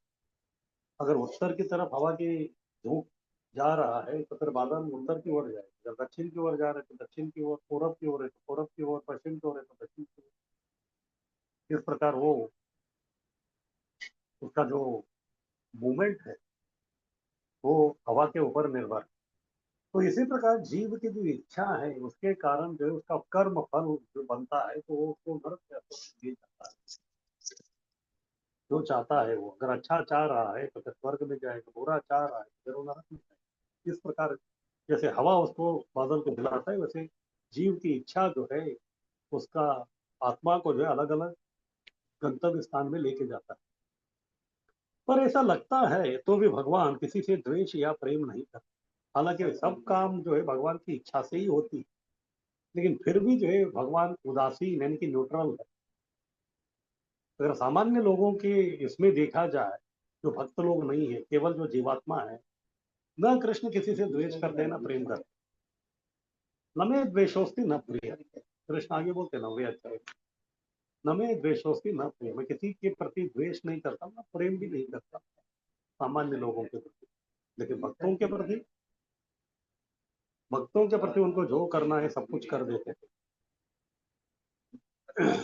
पर ऐसा लगता है तो भी भगवान जो है किसी से द्वेष या प्रेम नहीं करते। द्वेष और प्रेम का ये जो आदान प्रदान है वो सब जीवात्मा जो है वही जो है अपने इच्छा के कारण जो है उस प्रकार से उसका वो सृजन करता है। तो इस प्रकार से जो है तीन करता है। पहला जो है जीवात्मा है, वो इच्छा कर रहा है इसलिए काम हो रहा है, लेकिन उसका इच्छा का सुविधा भी चाहिए काम होने के लिए, वो प्रकृति करती है इसलिए वो भी करता है। लेकिन भगवान की अनुमति के बिना प्रकृति भी कुछ काम नहीं करते, तो इस प्रकार से भगवान भी करता है। तो इस प्रकार से काम होने के लिए तीन कर्ता हो गए। एक है जीवात्मा, दूसरा है प्रकृति और तीसरा है परमात्मा। यह तीन कर्ता का ज्ञान का लाभ क्या है? तो कोई पूछेगा कि ठीक है इतना सब जो है कृष्ण बता रहे हैं तीन प्रकार के कर्ता है, तो अर्जुन भी सोचता होगा कि अभी ये सब क्या बता रहे हैं, इसे मेरा क्या लेना देना। हाँ, तो मुझे जो है बस मैं जो इच्छा कर रहा हूँ वही मुझे करना है, तो मुझे प्रकृति परमात्मा इसके बारे में जो है जान के मैं क्या करूँगी। इस प्रकार से वो सोचते होंगे। इसीलिए जो है भी प्रश्न आ रहा है कि ये तीन कर्ता का ज्ञान का क्या लाभ, वो अभी बताएंगे आगे की।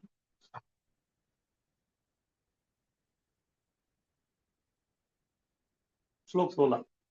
ज्ञान से अज्ञान दूर होने से सब प्रकाशमय दिखेगा। अभी तीन कर्ता के बारे में बताया, अभी असली कर्ता कौन, उसके बारे में अभी इधर बता रहे हैं।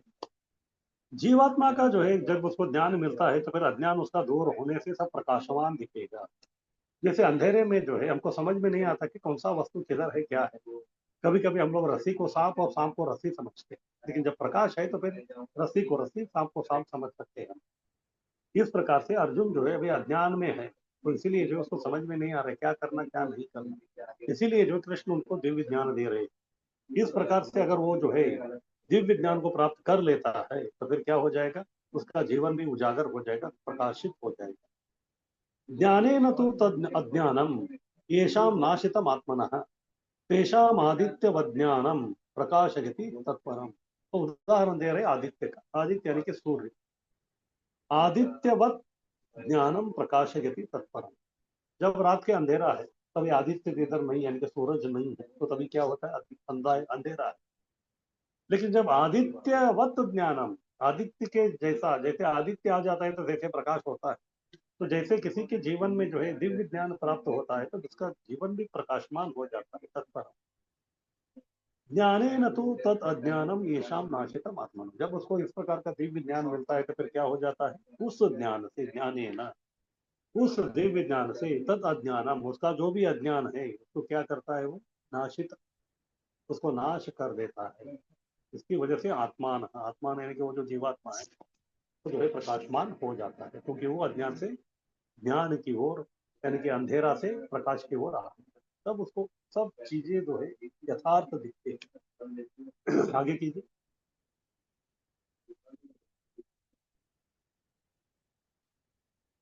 तो ज्ञान नहीं है किसको, जीवात्मा का, तो तभी जो है जीव क्या हो जाता है, मोहग्रस्त हो जाता है। जीवात्मा जो है अगर उसको ज्ञान नहीं है तो फिर वो मोहग्रस्त हो जाता है। जैसे इधर अर्जुन जो है, हालांकि अर्जुन वो मोहित नहीं है लेकिन वो हमारा पात्र अदा कर रहे हैं, वो मोहग्रस्त हो गए। अगर ज्ञान है तो फिर कृष्ण, जीव जो कृष्ण भावना भावित हो रहा है। तो जैसे हम लोग देखेंगे कि 18वें अध्याय में जो पूरा कृष्ण ने दिया हुआ दिव्य ज्ञान से युक्त हो जाते हैं, कौन, अर्जुन। फिर तभी जो है ज्ञान मिलने के कारण ज्ञान से युक्त होकर अपना विचार करते हैं, फिर जो है सही प्रकार का जो है निर्णय लेते हैं। तो ज्ञान की महिमा क्या है, इसके बारे में जो है प्रभुपाद जी और बता रहे। हालांकि पिछले अध्याय भी जो है दिव्य ज्ञान था, उसमें भी जो है ज्ञान का लाभ क्या क्या वो बताया था। क्योंकि इधर फिर से जो है दिव्य ज्ञान की बात आई है तो फिर से जो है प्रभुपाद जी जो है अपने तात्पर्य में और भी जो है कई सारे प्रमाण बता रहे कि किस प्रकार दिव्य ज्ञान श्रेष्ठ है। भगवत गीता, सर्व ज्ञान प्लवेन, ज्ञान सर्वदा श्रेष्ठ है। ज्ञान प्लवेन, प्लव यानी कि तरंगना, क्योंकि जीव जो है इस भौतिक संसार में डूब रहा है, क्यों, अज्ञान के कारण। लेकिन उसको जब ज्ञान मिलेगा तो फिर वो तरंगेगा, वो जो है डूबेगा नहीं। इस प्रकार से जो है ज्ञान सर्वदा श्रेष्ठ है, यानी कि जो ज्ञानी व्यक्ति है वो डूबेगा नहीं। भगवद गीता 7:17, बहुनाम जन्म नामंते ज्ञानवान माम प्रपद्यते वासुदेव सर्वमिति स महात्मा सुदुर्लभ। तो ज्ञानी व्यक्ति जो है अनेक जन्मों के बाद ज्ञान का अनुशीलन करने के बाद अंत में उसको समझ में आता है कि वासुदेव ही सर्वोपरि है। अनेक जन्म बाद ज्ञानवान कृष्ण शरण लेता है, तो बोलता है कि बस इतना सब ब्रह्मांड भ्रमिते, भ्रमण बहुत हो गया, अभी भाग्यवान बन गया। कौन भाग्यवान जीव, गुरु कृष्ण प्रसाद पाया भक्ति लता भी। तो गुरु का शरणागत कर ले लिया, कृष्ण का शरणागत हो गया, तो फिर इस प्रकार से जो है वो व्यक्ति भाग्यवान व्यक्ति। लेकिन अज्ञानी का विचार क्या है, इतना सब ज्ञान की महिमा होने के बाद भी मैं भगवान, ये सबसे लास्ट वाला जो है ये अज्ञान है। नाना प्रकार के अज्ञान होते हैं, लेकिन सबसे उसमें भी जो है ऊंचा जो अज्ञान है वो है मैं भगवान। अगर कोई अपने आप को भगवान समझ रहा है तो फिर उसको कौन समझाए, उसको कोई नहीं समझा सकता। यदि तुम अज्ञान में है तो फिर क्या भगवान भी अज्ञान में है। अभी वो बोल रहा कि मैं भगवान हूँ और ये भी बोल रहा कि मैं अज्ञानी हूँ, तो इसका मतलब क्या है, जो भगवान है वो अज्ञान में है। अगर भगवान अज्ञान में होते तो फिर उनका जो है ज्ञान, दिव्य ज्ञान कैसे बनेगा। तो इसका मतलब क्या है, इसका मतलब ये है कि ये अज्ञानी व्यक्ति कभी भगवान नहीं बन सकता। तो अज्ञान भगवान से श्रेष्ठ है क्या, इसलिए गुरु से सही ज्ञान लेना पड़ेगा। तो इस प्रकार से जो है उसको समझ में नहीं आता कि किस प्रकार से जो है अज्ञान जो है वो भगवान से श्रेष्ठ है। अज्ञान जो है कभी भी भगवान से श्रेष्ठ नहीं हो सकता। तो इसीलिए जो है उसको अज्ञान से बाहर निकलना। तो अज्ञान कैसे से बाहर कैसे निकलेगा? जब उसको ज्ञान मिलेगा। लेकिन ज्ञान कौन देंगे? वो है गुरु। इसलिए उसको गुरु के पास जाना है और ज्ञान को प्राप्त करना है। तब जाके अज्ञान से ज्ञान में आएगा, फिर तभी वस्तु जो है प्रकाश है सही तरीके से देख सकता है। आगे कीजिए।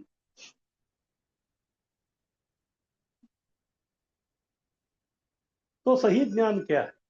सही ज्ञान यही है कि इधर भौतिक संसार में जो है तीन प्रकार के कर्ता है। ये तीन प्रकार के कर्ता के बिना कोई भी काम संपन्न नहीं होता।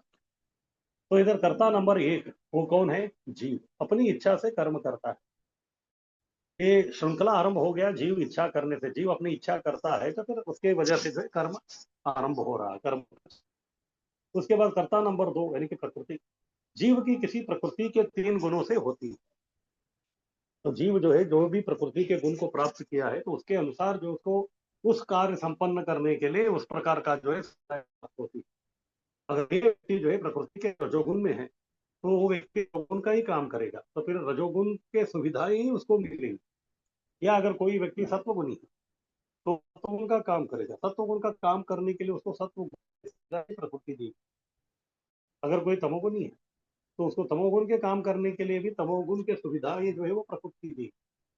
इस प्रकार से जो क्रिया है वो भौतिक प्रकृति के तीन गुणों से ही होती है। तो इसलिए नंबर दो है।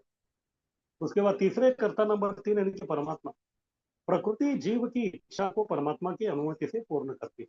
जीव इच्छा तो कर रहे हैं, प्रकृति उसको देने के लिए सब कुछ है, लेकिन वो अपने आप नहीं देगी। उसको जो है परमिशन चाहिए, अनुमति चाहिए। किसका? परमात्मा। जब तक परमात्मा का सैंक्शन नहीं होता तब तक जो है वो कुछ नहीं कर सकते। परमात्मा का सैंक्शन नहीं होता तो नहीं कर सकते। कभी कभी हम देखते जो जो रेशन के जो दुकान रहते हैं उधर जो बहुत सारा सामान पड़ा हुआ है, लेकिन वो ऐसे ही नहीं देते। और लेने की इच्छा किसकी है? जो भी ग्राहक है, जो रेशन कार्ड वाला है, तो उसका इच्छा है वो सब लेने का। तो देने वाला कौन है? वो जो गोडाउन का जो इंचार्ज है वो है।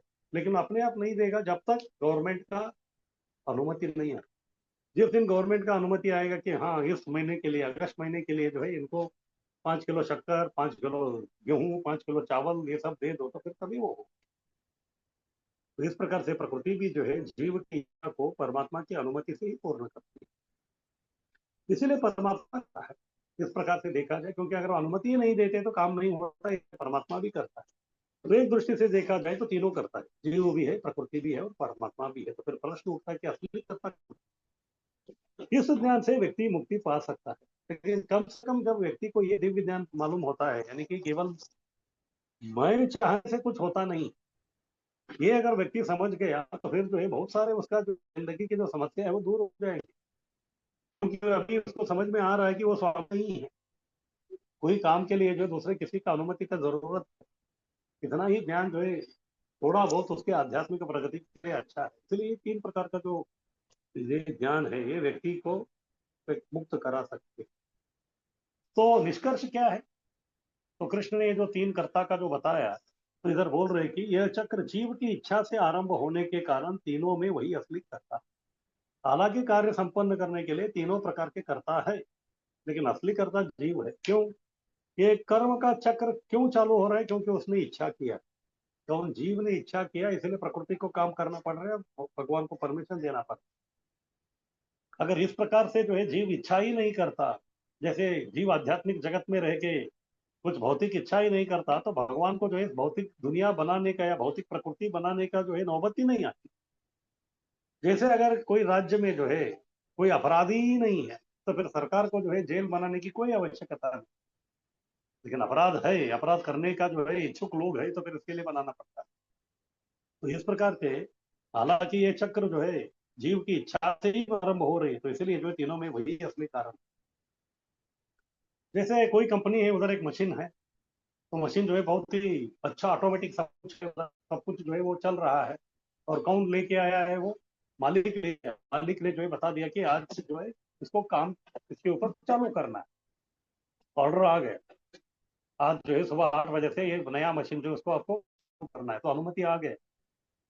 और क्या चालू करना है? मशीन चालू करना है, यानी कि वो प्रकृति है, उसको चालू करना। और चालू कौन करेगा? चालू जो है वो आदमी करेगा। कैसे करेगा? बटन दबाना। अभी केवल मालिक बोलने से या मशीन ऑटोमेटिक होने के बाद भी जो है वो अपने आप नहीं चलता। ऑटोमेटिक मशीन भी जो है उसको भी चलाने के लिए जो है स्टार्टिंग में जो है किसी को बटन दबाना पड़ता है। फिर वो बटन कौन दबाता है? वो है जीवात्मा, यानी कि उधर का जो वर्कर। अगर वर्कर जो है जब तक उधर बटन नहीं दबाता तब तक जो है वो ऑटोमेटिक मशीन होने के बाद भी जो है वो मशीन काम नहीं करेगी, और मालिक का आज्ञा जो है वो उसके ऊपर जो है कार्यवाही नहीं होगी। इसीलिए इधर बोल रहे कि यह चक्र जीव की इच्छा से आरंभ हो, वही असली करता है। अगर वो इच्छा नहीं करता तो इस प्रकार के भौतिक क्रियाओं का जो श्रृंखला जो है वो आरंभ ही नहीं होता। आगे की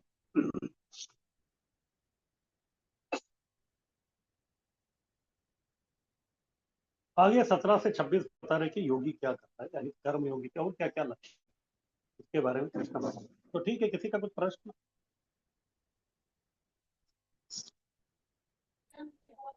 हरे कृष्णा प्रभु जी, दंडवत प्रणाम। हाँ बोलिए। प्रभु जी, आप भी जैसे आपने बताया कि भगवान किसी से ना तो प्रेम करते हैं ना द्वेष करते हैं, लेकिन मैंने ऐसा सुना है कि जैसे भगवान विष्णु जो जितने आते हैं ना वो सब कृष्ण से आते हैं, तो कृष्ण ओनली सिर्फ प्रेम ही करते हैं हर एक जीव को, और विष्णु है जो वो अलग अलग अवतार लेके संहार वगैरह करते हैं भक्तों का, सॉरी जो राक्षस वगैरह है। तो कृष्ण तो ओनली प्रेम ही करना जानते हैं, सिर्फ उनके नजदीक जाएंगे तो ये कितना इसमें सच्चाई है प्रभु जी? ये जो आप जो बोल रहे हो 100% सच है। कृष्ण को इस भौतिक दुनिया से कोई लेना देना नहीं। जैसे कि भारत देश के जो है प्रधानमंत्री है कोई एक व्यक्ति, वो कहाँ रहते हैं? वो दिल्ली में रहते हैं, बराबर। उनका जो है देश के अलग अलग कोने में जो है काम जो भी चल रहा है उससे उनका कोई लेना देना नहीं, फिर भी वो काम चल रहे हैं। उनके जो शक्तियां हैं वो सब काम करा, तो वो जो है अपना उन्नत काम उधर वो करेंगे, बाकी जो छोटे मोटे जो काम है वो उनके दूसरे लोग संभालते हैं। इसी प्रकार से कृष्ण जो है, जैसे ब्रह्म संहिता में कहा गया है, लोग सत्य अखिलात्मक होता, कृष्ण जो है बस बंसी बजाते हुए वो उधर ही है, उनको ये भौतिक दुनिया से कोई लेना देना नहीं है। फिर भी जीव ने इच्छा किया है तो फिर उसके लिए जो है सब करना पड़ता है। जैसे मान लीजिए आपका घर है, तो घर में जो है आपका कोई लड़का है, और आप चाहते हैं कि वो जो है आपके शहर में ही जो है उधर ही वो जॉब करे, लेकिन वो बोल रहा है कि नहीं नहीं मुझे जो है दूसरी जगह जाना। लेकिन जब वो उधर दूसरी जगह जाएगा तो फिर आप भी उसके साथ में नहीं जाएंगे, लेकिन आप ये सब फैसिलिटी करके देंगे कि उधर कोई एक व्यक्ति है उनको निगरानी करने वाला, वो सब जो है उसको आप लोग करके करके रखने वाले हैं। तो इसी प्रकार से जो है कृष्ण चाहते हैं कि हम लोग सब उनके साथ में रहे, जिस प्रकार से वो आनंद लूट रहे हैं। लेकिन हमारी इच्छा की इधर आना है, तो लेकिन कृष्ण को आने की इधर इच्छा नहीं है। इसलिए बोला कि आपने इस प्रकार ये किया है, लेकिन फिर भी जो है आपका जो भी फैसिलिटी हमको देना है, तो उसके लिए मैं नाना प्रकार के विष्णु के रूप में जो इधर सब कुछ वो करता हूँ। इस प्रकार से जो है जैसे एक परिवार का मुखिया व्यक्ति जो है अपने पुत्र के लिए करता, वैसे ही जो है कृष्ण भी इसी प्रकार का विष्णुओं के माध्यम से जो है इधर का सभी कार्य जो है वो करवाते हाँ प्रभु जी, तो फिर यही है ना, मतलब भगवान तो सिर्फ प्रेम ही करना जानते हैं ना हर एक हैं। जीव हाँ को। जी, हाँ जी, जो कृष्ण है वो प्रेमी ही है, विष्णु ऐसा प्रेमी नहीं है, वो ऑफिशियल व्यक्ति है, वो ऑफिस वाला भगवान है, और कृष्ण जो है वो घर वाले भगवान। ये तो है। हरे कृष्ण। हाँ बोलिए योगेश राठी जी। हरे कृष्ण प्रभु जी। हाँ बोलिए। हाँ प्रभु जी, 15वें श्लोक के इसमें लिखा है कि भगवान जीव के लिए कोई भी परिस्थिति का निर्माण नहीं करते। हम्म। लेकिन ऐसा है प्रभु जी, मतलब बोलते हैं ना कि भगवान भक्त की, सिर्फ भक्त की नहीं, उसकी भक्ति की भी रक्षा करते। तो कई बार वो ऐसी परिस्थिति निर्माण करते हैं कि उसका पतन होने वाला हो, तो भी उसको ऐसी परिस्थिति में डाल देते हैं कि वो वापस आ ही जाता है। हम्म। तो आप जो बोल रहे हैं इधर तो दो फिर चीज है। ये जो श्लोक में जो बोल रहे हैं ये भक्तों के लिए नहीं बोल रहे, ये सामान्य व्यक्ति के लिए बोल रही है सब। ये जो हमारा डिस्कशन तीन कर्ता का जो चल रहा है, सामान्य लोगों के लिए, भक्तों का जो है वो जो रिस्ट्रिक्शन अलग ही है। उसके लिए जो है कृष्ण सभी प्रकार के जो है नियम तोड़ के करते हैं। किस प्रकार पांडवों को विजय प्राप्त करवा के देने के लिए कृष्ण ने कितने प्रकार के नियम तोड़े, और नियम तोड़ने का जो है उसको इसमें आप जोड़िए मत, ये जो है साधारण व्यक्ति के लिए बोल रही है सब। Okay Prabhu ji, thank you.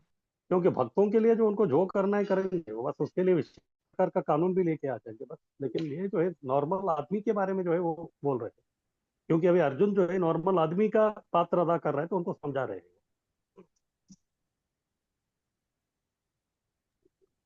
और किसी का ओके कुछ गुरुजी, बढ़िया। प्रश्न? हरि बोल। हरे कृष्णा प्रभु जी, दंडोत प्रणाम।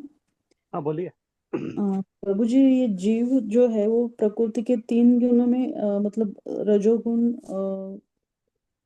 सत्वगुण और तमोगुण में कैसे गिरता है? या पिछले जन्मों के कर्म से होता है, या फिर शुरू में कैसे आता है वो तीन गुणों के संपर्क में?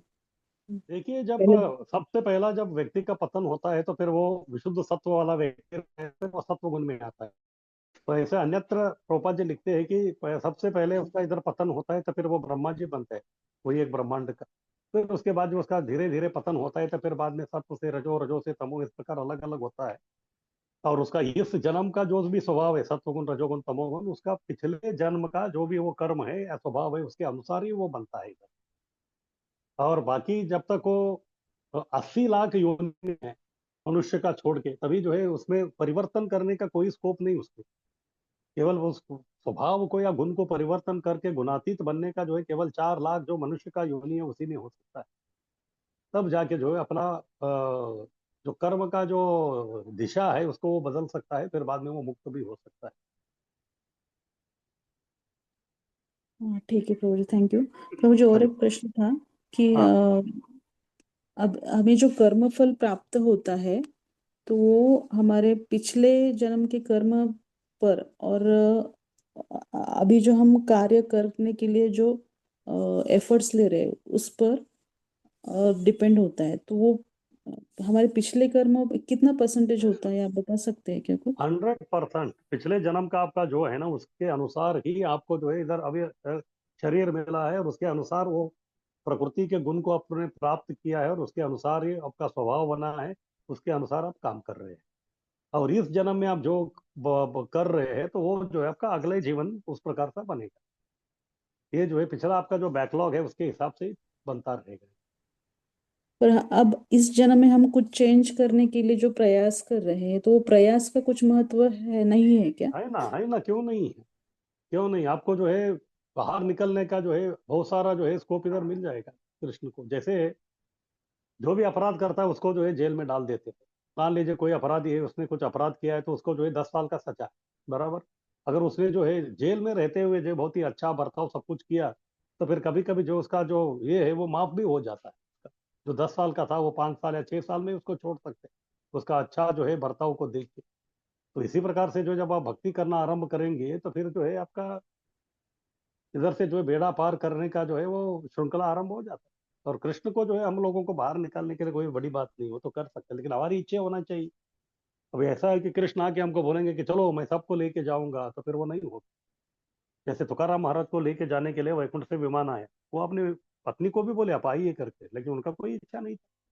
सामने ही जो है पूरा एरोप्लेन था। तो इसी प्रकार हमारा भी है, तो इसलिए जब तक हमारी इच्छा नहीं होती तब तक जो है कृष्ण में वो कुछ नहीं करते। लेकिन कुछ भी हो, जो विगत जन्म में हमारा जो भी है स्वभाव, तो उसके अनुसार ही जो है अगला जन्म जो है बनता है। और उसमें जो है अब परिवर्तन करना चाहेंगे, तो फिर जो है भक्ति करके भी जो है आप सब कुछ खत्म करके जो है वापस भगवत धाम आप जा सकते हैं। तो प्रभु जी, वो हमारे पिछले जन्म की जो कंडीशनिंग है, जो हम्म। पिछले कर्मों से आई है, हम्म। उसमें भी हम्म। भक्ति करने में इच्छा तो होती है, पर भक्ति करने में बाधा आती है। तो हम्म। उसके लिए क्या प्रयास ही करना चाहिए क्या, या बस प्रयास भगवान ही से? आपको करना है, क्योंकि वो कंडीशनिंग है आपका। वो जो है कंडीशनिंग, अगर मान लीजिए कोई व्यक्ति जो है जिंदगी भर कभी वो व्यक्ति एक्सरसाइज किया ही नहीं, अभी उसका जो है 50 साल हो गया, अभी आप उसको बोलेंगे कि आप एक्सरसाइज करो, तो फिर उसका शरीर जो बिल्कुल हिलेगा ही नहीं। अगर करने का कोशिश करेगा तो टूट जाएगा उसका, क्योंकि उसका वो कंडीशनिंग है। इसी प्रकार से अगर वो पिछले वो कई जन्मों में अगर उसका आजू बाजू में भी जो है भक्ति का कोई झलक ही नहीं है, तो इसमें जो है कुछ चांस नहीं है। हाँ, लेकिन कभी कभी जो है भगवान कुछ लोगों के ऊपर विशेष कृपा कर देते हैं, तो उनका जो है स्पिरिचुअल अकाउंट वो खोल ही खोल देते हैं। जैसे एक होता है कि अगर आपको बैंक अकाउंट खोलना है, तो फिर उधर जो है कोई आपका परिचय वाला जो है व्यक्ति का रिकमेंडेशन लगता है। लेकिन अगर बैंक मैनेजर सोचेगा कि अरे ये व्यक्ति को तो मैं ही जानता हूँ और किसी का रिकमेंडेशन का जरूरी नहीं, तो उसका तुरंत अकाउंट खुल जाएगा। तो इसी प्रकार जैसे जो है भक्ति लोगों को मिलने के लिए जो है एक प्रक्रिया है, लेकिन जब कभी कभी भगवान जो है किसी के ऊपर बहुत मेहरबान हो जाते हैं तो फिर बस एक दृष्टि से कृष्ण जो है सबके ऊपर मेहरबान है ही, लेकिन उस मेहरबानी को हम लोग नहीं समझ सकते, तो फिर तब तक नहीं समझ सकते तब तक कृष्ण भी कुछ नहीं कर सकते। थैंक यू प्रभु जी। हरि बोल। और किसी का कुछ प्रश्न? हरे कृष्ण प्रभूजी, दंडवत प्रणाम. हाँ हे बोलिए। तुम्ही निष्कर्ष सांगितलं ना की हे चक्र जीवाच्या इच्छेने आरंभ होत असल्यामुळे तिने तोच खरा करता आहे, म्हणजे ते मला परत सांगा ना प्रभूजी. अभी तोच मैं म्हणजे आपको मैं एग्जांपल दिया ना, वो मशीन का। मशीन मंगाया है मालिक ने और उन्होंने परमिशन भी दिया है कि इसको आप यूज करो करके। फिर जो है मशीन भी है, तो जिस प्रकार से परमात्मा अनुमति देते हैं वैसे जो है मालिक ने अनुमति दे दिया। और मशीन यानी कि वो प्रकृति है, लेकिन मालिक का अनुमति होने के बाद भी प्रकृति जो है यानी कि वो जो मशीन है वो ऑटोमेटिक होने के बाद भी वो अपने आप नहीं चलता, किसी व्यक्ति को बटन दबाना पड़ता है, बराबर, जो वर्कर है। इसी प्रकार से जीवात्मा जो है जब तक वो बटन नहीं दबाता यानी कि इच्छा नहीं करता, तब तक जो है वो मशीन काम नहीं करता, यानी कि प्रकृति भी काम नहीं करती। और तब तक जो है भगवान अनुमति भी नहीं देते, क्योंकि आपका इच्छा ही नहीं है, तो फिर क्यों? अगर मान लीजिए आपका जो बच्चा है उसको जो है अमेरिका जाने का जो है इच्छा ही नहीं है, तो फिर आप जो है उसको कुछ दिखाएंगे कि अमेरिका ऐसा है वैसा है? नहीं, उसका जो है कोई ज़रूरत ही नहीं है। लेकिन जब वो बोलेगा कि मुझे अमेरिका जाना है, तो तब जो है सब चालू हो जाता है। तो सबसे पहले अनुमति कौन देंगे? घर वाले देंगे। फिर उसके बाद उसके लिए जो पैसा चाहिए वो सब चाहिए, वो सब जो है वो सुविधाएं देना है, तब जाके उसकी इच्छा पूर्ति होगी। इस प्रकार से जो है तीनों करता है, क्योंकि जब तक पैसा नहीं होता तब तक वो अमेरिका नहीं जाता, घर वालों का परमिशन नहीं तो वो अमेरिका नहीं जाता। लेकिन ये सब दोनों जो है वो सेकेंडरी है, ये मुख्य नहीं है। तो अमेरिका जाने का जो काम जो है मेन, वो क्यों हो रहा है? क्योंकि वो इच्छा कर रहा है जाने का। अगर वही इच्छा नहीं करता, पिताजी जो है पैसा देने के लिए भी रेडी है और वीसा भी जो है उसको मिलने के लिए रेडी है, अगर वो जाने के लिए तैयार ही नहीं तो नहीं होगा। ये सब दृष्टिकोण से देखा जाए तो असली कर्ता जो है वो जीवात्मा ही है। अगर वो इच्छा नहीं करता तो फिर वो ये प्रक्रिया होता ही नहीं। थँक्यू प्रभूजी. हरे हरि कृष्ण. बोल। हरे कृष्ण प्रभु जी, दंडवत प्रणाम. प्रभु हाँ जी, फिर बोलिए। मन मन में और इच्छा में क्या भेद है? मन करता है कि आज मूवी जाएंगे, लेकिन इच्छा है कि नहीं नहीं हम गोपीनाथ जी के दर्शन करेंगे. या फिर इच्छा कभी रहती है कि हम इधर जा रहे हैं घूमने, लेकिन मन बोलता है नहीं गोपीनाथ जी के यहाँ जाना है या भगवान की सेवा. तो इन दोनों में क्या भेद है, इच्छा में और मन में? तो मन में जो है दो प्रकार से संकेत आते हैं, दो तरह से। हाँ, दो जो जगह है वहां से उधर संकेत आते हैं। एक है जीवात्मा की इच्छा। जीवात्मा की जो इच्छा है वो भी मन में प्रकट होती है। फिर उसके बाद परमात्मा को जो आपको जो बोलना है, तो वो भी जो है मन में ही प्रकट होता है। इस प्रकार से जो है जब मन में जो है द्वंद्व आरंभ होता है। कभी द्वंद्व आरंभ होता है जब वो दोनों जो है एक दूसरे को मेल नहीं करते। तो जैसे आप बोल रहे हैं कि आपको मूवी जाना है, तो फिर वो आपकी इच्छा है, लेकिन मन में और भी एक इच्छा आ रहा है कि नहीं नहीं आज गोपीनाथ जाना है, तो फिर वो परमात्मा का है। फिर कभी कभी जो है आपको मन का ये सब जो खेल चल रहा है दुविधा में डाल रहे हैं, तो तभी जो है बुद्धि से आपको काम करना पड़ेगा। लेकिन बुद्धि भी जो है अहंकार वश जो है अगर वो भ्रष्ट हो गया है, तो फिर आपको जो है बहुत ही गलत काम में ही वो लगा देगा। तो इसीलिए इस प्रकार का जब हम लोग कश्मकश में रहते हैं, तो फिर तभी जो है हमको अन्य तीसरा व्यक्ति का जो हमको जरूरत पड़ता है, वो है गुरु या फिर और कोई वरिष्ठ भक्त। तो कंफर्मेशन के लिए जो है तभी उनको पूछना पड़ेगा, ऐसा ऐसा मेरा मन को चाह रहा है कि मुझे पिक्चर जाना है, लेकिन मन ये भी चाह रहा है कि मुझे मंदिर जाना है, तो मुझे क्या करना है? फिर बाद में वो आपको समझा देंगे किस प्रकार से। तो तब जाके जो है आप निष्कर्ष ले सकते हैं कि आपको कहाँ जाना है। डायट बंद करते नको ती करते ते ना रेस्ट घेतात. जी प्रभु जी, तो फिर हाँ हरि बोल, बोलिए। हाँ, भगवान से प्रार्थना करते समय हमें अच्छी बुद्धि मांगनी चाहिए ना प्रभु जी, ये हाँ ज्यादा तो इम्पोर्टेंट है. वो तो सब अच्छी अच्छी जो है वो सब मांगनी ही पड़ेगा, सब कुछ तो वही देंगे। जिस प्रकार से इधर अनुमति है तो वही देंगे। हमको योग्य कौन बनाएगा? हमको योग्य जी तो भगवान ही बनाएंगे, लेकिन कभी बनाएंगे जब हम उनसे प्रार्थना करेंगे तभी। करेंगे. जी जी प्रभु, धन्यवाद. हरि बोल। और किसी का कुछ जिज्ञासा? जैसे कि आपने बताया कि हम जो कुछ भी कर रहे हैं हमारे पूर्व जन्म के फल के अनुसार होता है, और उसके बाद हमारी चेतना पे भी आधारित होता है, और हम जो कुछ भी कर रहे हैं वो उसका हमारे पूर्व जन्म का तो प्रभाव होता ही है, लेकिन हमारा अभी का भी जो इच्छा भी होता है कभी कभी।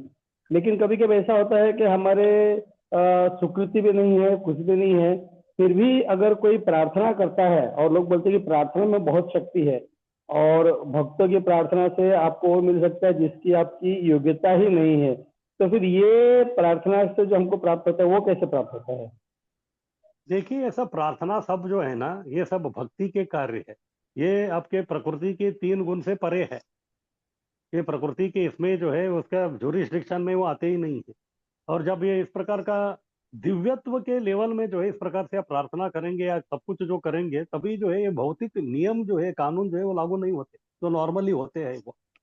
जैसे अगर मुझे जो है, अगर मेरा रेलवे का टिकट है, उसको जो है मैंने निकाला है, अभी वो वेटिंग लिस्ट है।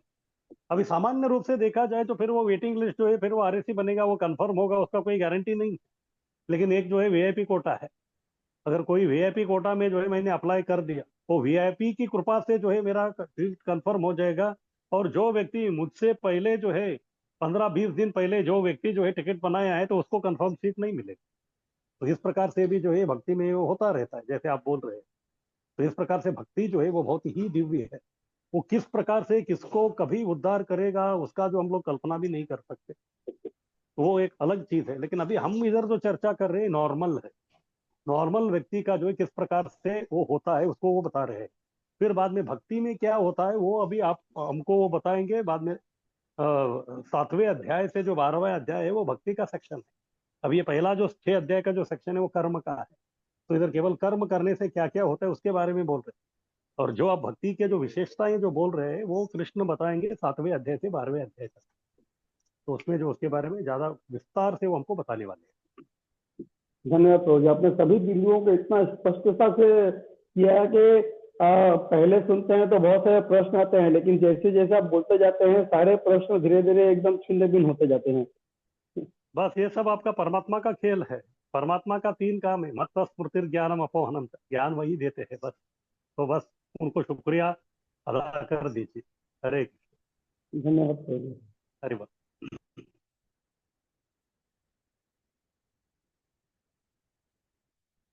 और किसी हरे का कोई कृष्णा प्रश्न? प्रभु जी, जब हाँ भक्ति बोलिए। शास्त्री खत्म हो जाएगा ना प्रभु जी, तो भी हमारा कभी कभी आप क्लास लीजिएगा, क्योंकि बहुत मिस करेंगे आपके लेक्चर को प्रभु जी। धनुर्धर। हाँ, क्या बोल रहे थे आप? मैं बोल रही थी प्रभु जी, जब भक्ति शास्त्री खत्म हो जाएगा ना, तो भी बीच बीच में कभी ऑनलाइन क्लास लीजिएगा, क्योंकि आपके लेक्चर को मिस करेंगे प्रभु जी बहुत। हाँ ठीक है, वो तो बाद में करेंगे, अभी तो 1 साल बाकी है। जी प्रभु जी। हरे कृष्ण।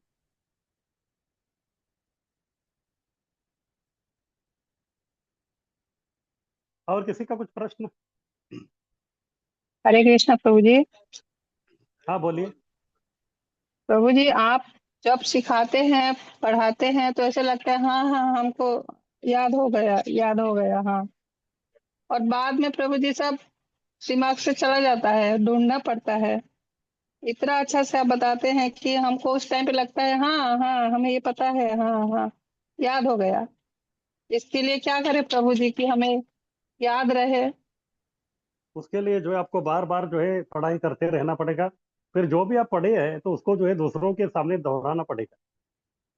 तो तब जाके जो है आपको कितना समझ में आए वो आपको समझ में आएगा। नहीं तो फिर जो है केवल पढ़ाई करने से या सुनने श्रवण मात्र से जो आपको लगता है कि सब मालूम हो गया, लेकिन जब दूसरे के सामने आप ये सब जो अपने विचारों को व्यक्त करते हैं तो फिर तभी आपको मालूम पड़ेगा कि कितना हद तक जो है आपने इसको ग्रहण कर लिया है। तो इस प्रकार से जो है आपको किसी न किसी के सामने ये बोलना है।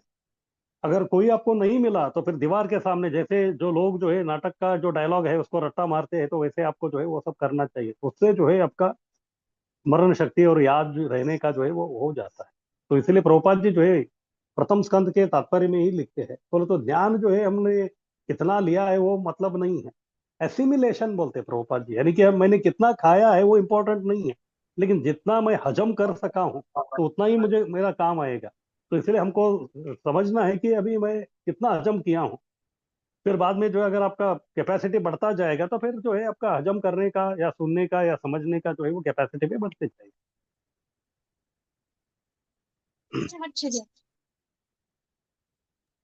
जी प्रभु जी, धन्यवाद हरे प्रभु जी, आप बहुत अच्छे से सिखाते हैं प्रभु जी। हरे कृष्ण। और किसी का कोई प्रश्न?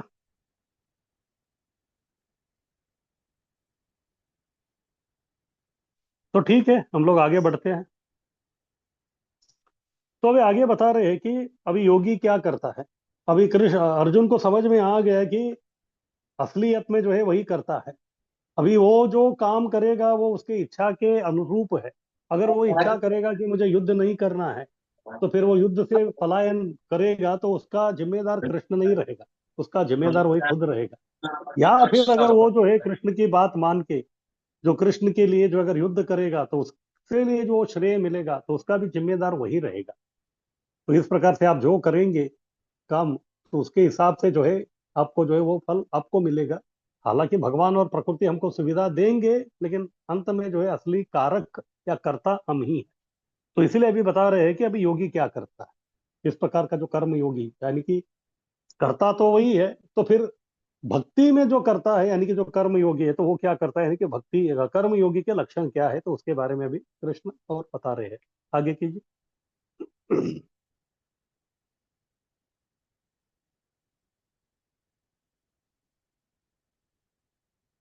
श्लोक 17। शरणागत शुद्ध होकर मुक्ति पथ पर आगे बढ़ता है। तो ये व्यक्ति जो है शरणागत हो गया, क्योंकि उन्होंने अपनी जो इच्छा थी उस इच्छा को जो है भगवान के चरण कमलों में न्यौछावर कर दिया। तो इस प्रकार से जो है वो व्यक्ति क्या हो गया, शुद्ध हो गया। एक बार वो शुद्ध हो गया तो उसके कार्य भी शुद्ध रहेंगे। इधर शुद्धता का मतलब जो है पुण्य नहीं, इधर शुद्धता का मतलब वो पाप पुण्य दोनों से परे भक्तिमय कार्य, दिव्य कार्य कर रहा है। इस प्रकार से वो मुक्ति पथ पर आगे जो है बढ़ता जाएगा। तद बुद्ध्यस्तदात्मनस्त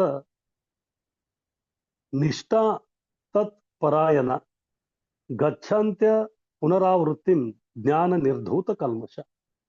कल्मशा, कल्मशा यानी कि जो भी उसकी जो अनर्थ है तो वो सब क्या हो जाता है, निर्धूत। धूत यानी कि धोना, निर्धूत यानी कि अच्छी तरह से धोना, यानी कि इतना अच्छी तरह से धोना कि आप जो है बस बेदाग सफाई का दाग को जो आप ढूंढते रह जाओगे। इस प्रकार उसको बोलते हैं निर्धूत। लेकिन निर्धूत क्यों होगा, क्योंकि ज्ञान, दिव्य ज्ञान के कारण जो है वो निर्धूत कल्मशा होगा। तो कभी होगा तद बुद्ध्यस तदात्मानस तन्निष्ठा तत्परायण। तो ये सब जो है वो भगवान की सेवा में लगाया। क्या क्या, तद बुद्धि, उसका जो भी बुद्धि है वो भी कहाँ लगा रहे, भगवान की सेवा में। तद आत्मान, इधर आत्मान का मतलब है मन, बुद्धि, और बाद में उसका जो मन है वो, फिर बाद में तन निष्ठा, उसका जो भी निष्ठा है, श्रद्धा है, वो भी सब भगवान की सेवा में लगा रहे। तत्परायणा, इस प्रकार से परायण हो गया। किसके परायण, परायण यानी कि आसक्त। किसके आसक्त, भगवान के प्रति वो आसक्त हो गया। कैसे, अपना मन, बुद्धि और निष्ठा को समर्पित करके।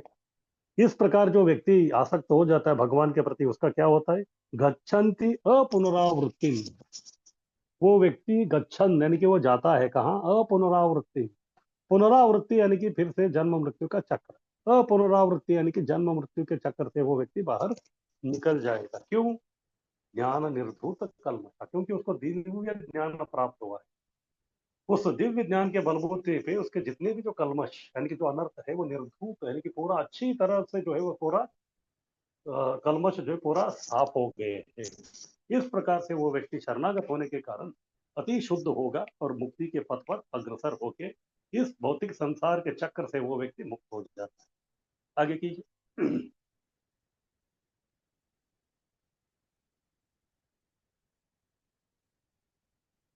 सत्व गुण में आकर मैं शरीर से भिन्न हूं, यह ज्ञान पाने व्यक्ति की निष्ठा, बुद्धि, मन पूर्णतया भगवान में लगाना होगा। तो कौन व्यक्ति मुक्त होगा उसके बारे में बता रहे। सबसे पहले तो उसको सत्वगुण में आना पड़ेगा। अगर वो तमोगुण में है तो तमोगुण के रजोगुण में आना है, रजोगुण से सत्वगुण में आना है, फिर सत्वगुण से जब भक्ति करके विशुद्ध सत्व में आना है। इस प्रकार से जो है वो व्यक्ति सत्व गुण में आएगा, तो तभी उसको ज्ञान के कारण उसको मालूम हो जाएगा कि वो शरीर से भिन्न है, वो शरीर नहीं है, वो आत्मा है। और यह ज्ञान उसको पाने के लिए व्यक्ति को जो है क्या करना पड़ेगा, उसका भी जो है कुछ जिम्मेदारी है। ये ज्ञान उसको मिलेगा, लेकिन कभी मिलेगा जब भगवान उसकी योग्यता देखेंगे। तो उसकी योग्यता क्या है? उसकी योग्यता ये है कि वो अपना जो भी निष्ठा है, बुद्धि है, मन है, भले ही वो भौतिक क्यों ना हो, पूर्णतया सब कुछ भगवान में लगाता है, तब जाके जो है वो सब कुछ ऋषि के न सेवनम भक्ति रोत्तमा। तो व्यक्ति अपना जो है सभी प्रकार के जो इंद्रिय, मन, बुद्धि, अहंकार सब कुछ जो है भगवान की सेवा में पूर्णतया लगाया है, तब जाके वो सत्व में आएगा। फिर जैसे जैसे कार्य करते जाएगा वो सत्व से विशुद्ध सत्व में आएगा। और विशुद्ध सत्व का व्यक्ति के ऊपर प्रकृति के 3 गुण जो है कोई प्रभाव नहीं डालते, यानी कि वो जीते जी भी जो है वो मुक्तावस्था में ही है। और जैसे उसकी आयु खत्म हो जाती है तो फिर वो व्यक्ति जो इस भौतिक संसार से पूर्णतया मुक्त होकर आध्यात्मिक जगत की ओर अग्रसर होता है। तब वह भगवान जैसे समदर्शी बनकर भौतिक दुनिया के परे जाएगा, तब वो भी समदर्शी बनेगा। जैसे भगवान समदर्शी कैसे है? न द्वेषस्ति न प्रिय। भगवान किसी के प्रति न द्वेष करते हैं न प्रेम करते हैं, क्योंकि इस भौतिक संसार में भगवान की कोई लेना देना नहीं। इसी प्रकार से ये व्यक्ति भी भगवान जैसा ही समदर्शी बनेगा, यानी कि इसका भी कोई भी जो जीवात्मा है उनके प्रति जो है वो न किसी के प्रति द्वेष करेगा, न किसी के प्रति वो प्रेम करेगा। क्यों? क्योंकि ये द्वेष और प्रेम जो है भौतिक संसार के भौतिकता के विषय है। क्योंकि ये व्यक्ति विशुद्ध सत्व में है, दिव्यत्व में है, तो इस प्रकार का जो द्वेष और इच्छा है इसका उसका कोई लेना देना नहीं। जैसे अगर मैं कोई कार में जा रहा हूँ, तो सड़क पे मैं कार लेके जा रहा हूँ, तो फिर सड़क का जो यातायात जो नियम है वो मेरे ऊपर लागू होते हैं। अगर मैं विमान में बैठा हूँ तो फिर सड़क के जो यातायात के जो नियम है मेरे ऊपर लागू नहीं होते, क्योंकि मैं अलग स्थिति में हूँ। तो इसी प्रकार जब तक व्यक्ति प्रकृति के 3 गुण में है तो तब तक प्रकृति के 3 गुण के अंतर्गत आएगा। लेकिन जब वो व्यक्ति प्रकृति के 3 गुण से परे शुद्ध सत्व में आएगा तो तभी प्रकृति के 3 गुण उसके ऊपर हावी नहीं होते, उसको अलग प्रकार के नियम लगेंगे। जैसे विमान का जो है उसके नियम और उसके कानून, उसका नियंत्रण जो है वो अलग तरीके से होता है।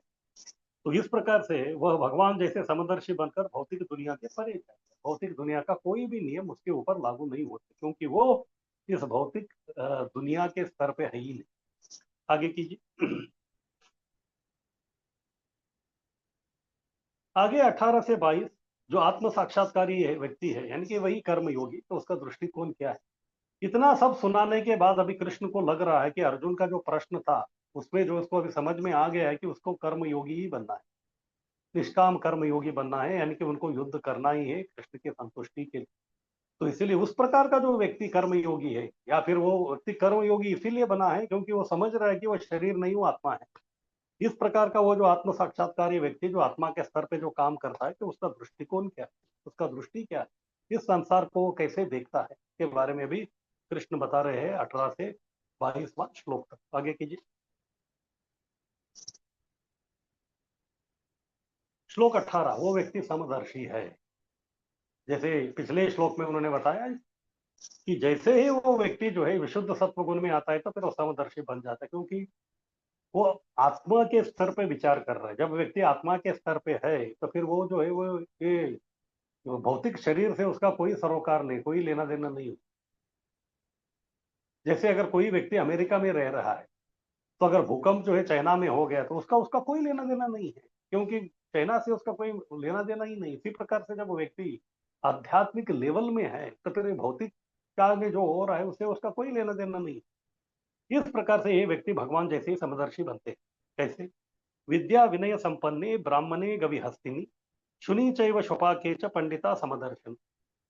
वो पंडित बनता है, और पंडित जिस प्रकार से जो समदर्शी है तो वैसे वो समदर्शी बनता है। इसके पहले दूसरे अध्याय में हमने देखा कृष्ण जो है अर्जुन को डांट रहे थे कि पंडित जैसे बात कर रहे होकर, लेकिन असली पंडित कौन है, असली पंडित के लक्षण क्या है, वो अभी जो है उसके जवाब में इधर बता रहे। ये पंडित जो हमेशा समदर्शी रहता है, यानी कि इस शरीर से उसका कोई लेना देना नहीं।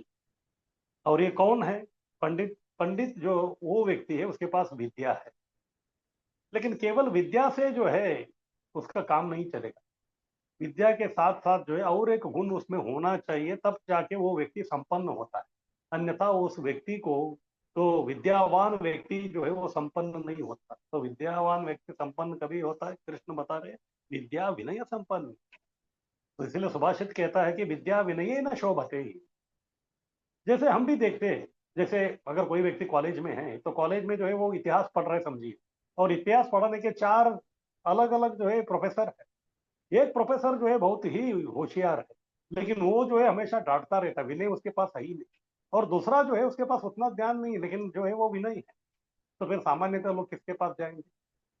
तो सामान्यतः जो है लोग उस व्यक्ति के पास जाएंगे तो विनयता का जो है वो प्रदर्शन करता है। इसी प्रकार से इस्कॉन में भी जो है कई सारे आपके लोग हैं जो आपको मार्गदर्शन करेंगे, लेकिन आप किसके पास जाएंगे? जो आपके साथ उचित व्यवहार करता है, विनयता से विनयता को दर्शाता है, तो उसी के पास जाए। तो इसीलिए इधर बोल रहे कि केवल विद्या नहीं, विद्या विनय संपन्न। विद्या के साथ साथ जब विनय का भी वो प्रदर्शन कर रहा है, इस प्रकार का उसका जो संपन्नता है, तो वो व्यक्ति जो है समदर्शी बन सकता है। क्योंकि जब तक व्यक्ति विनयता का प्रदर्शन नहीं करता तब तक जो है विद्या का कुछ मतलब नहीं। वो घमंड के कारण जो भी उन्होंने विद्या का अर्जन किया है, तो वो जो है बस पूरा उसका सर्वनाश का कारण ही हो सकता है। जैसे हम देखते हैं, जैसे भौतिक दुनिया में जो भी व्यक्ति बहुत ही उच्च शिक्षित है, क्योंकि वो विनय नहीं है, तो इसीलिए जो हमेशा कुछ न कुछ जो है गड़बड़ चलता ही रहता है। तो इस प्रकार का विद्या विद्या और विनय संपन्न व्यक्ति है, तो वो क्या करता है? वो देख रहा है, उसका दृष्टिकोण क्या है? किसको देख रहा है? ब्राह्मणों को। ब्राह्मण को देख रहा है। उसके बाद गवि, गवि यानी कि गाय को देख रहा है। उसके बाद हस्ती, हस्ती यानी कि हाथी को देख रहा है। शुनि, शुनि यानी कि कुत्ते को देख रहा है। उसके बाद श्वपाक, श्व यानी कि कुत्ता। पाक यानी कि उसका 2 अर्थ होता है। एक पाक यानी कि जो उसका कुकिंग करने वाला, दूसरा पाक यानी कि उसको खाने वाला। श्वपाक या श्वपच को जो बोलते हैं, तो वो व्यक्ति जो है एक तो वो कुत्ते को पकाता है या फिर कुत्ते को खाता है। प्रकार इधर आप देखेंगे कि ये जो व्यक्ति है पंडिता, ये जो है अलग अलग लोगों को देख रहा है, लेकिन सबसे पहले देखा जाए तो वो बहुत ही उन्नत व्यक्ति को देख रहा है। उसके बाद नीचा, उसके बाद नीचा, उसके बाद नीचा, नीचा, नीचा, ऐसा जो है लोगों को देख। जैसे वर्णाश्रम के इसमें देखा जाए तो वर्ण जो है 4 है, ब्राह्मण, क्षत्रिय, वैश्य, शूद्र। उसमें उन्नत कौन है? ब्राह्मण। तो इसीलिए इधर जो है कृष्ण उदाहरण बता रहे हैं कि वर्णाश्रम में जो सबसे ऊंचा जो व्यक्ति है ब्राह्मण, उसको भी वो देखता है। ब्राह्मण से बढ़कर और कोई नहीं। तो पंडित किसको देख रहे हैं? ब्राह्मण, जो बहुत ही उच्च व्यक्ति है।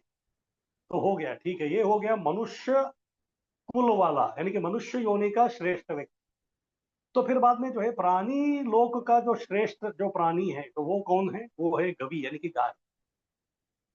क्योंकि गौ माता जो है वो भी श्रेष्ठ है, जिस प्रकार से ब्राह्मण श्रेष्ठ। तो मनुष्यों में श्रेष्ठ ब्राह्मण को देख रहा है, प्राणियों में जो श्रेष्ठ है गाय को देख रहा है। लेकिन ये सब जो है वो गांव में रहने वाले लोग हैं, ब्राह्मण। और ये हो गया।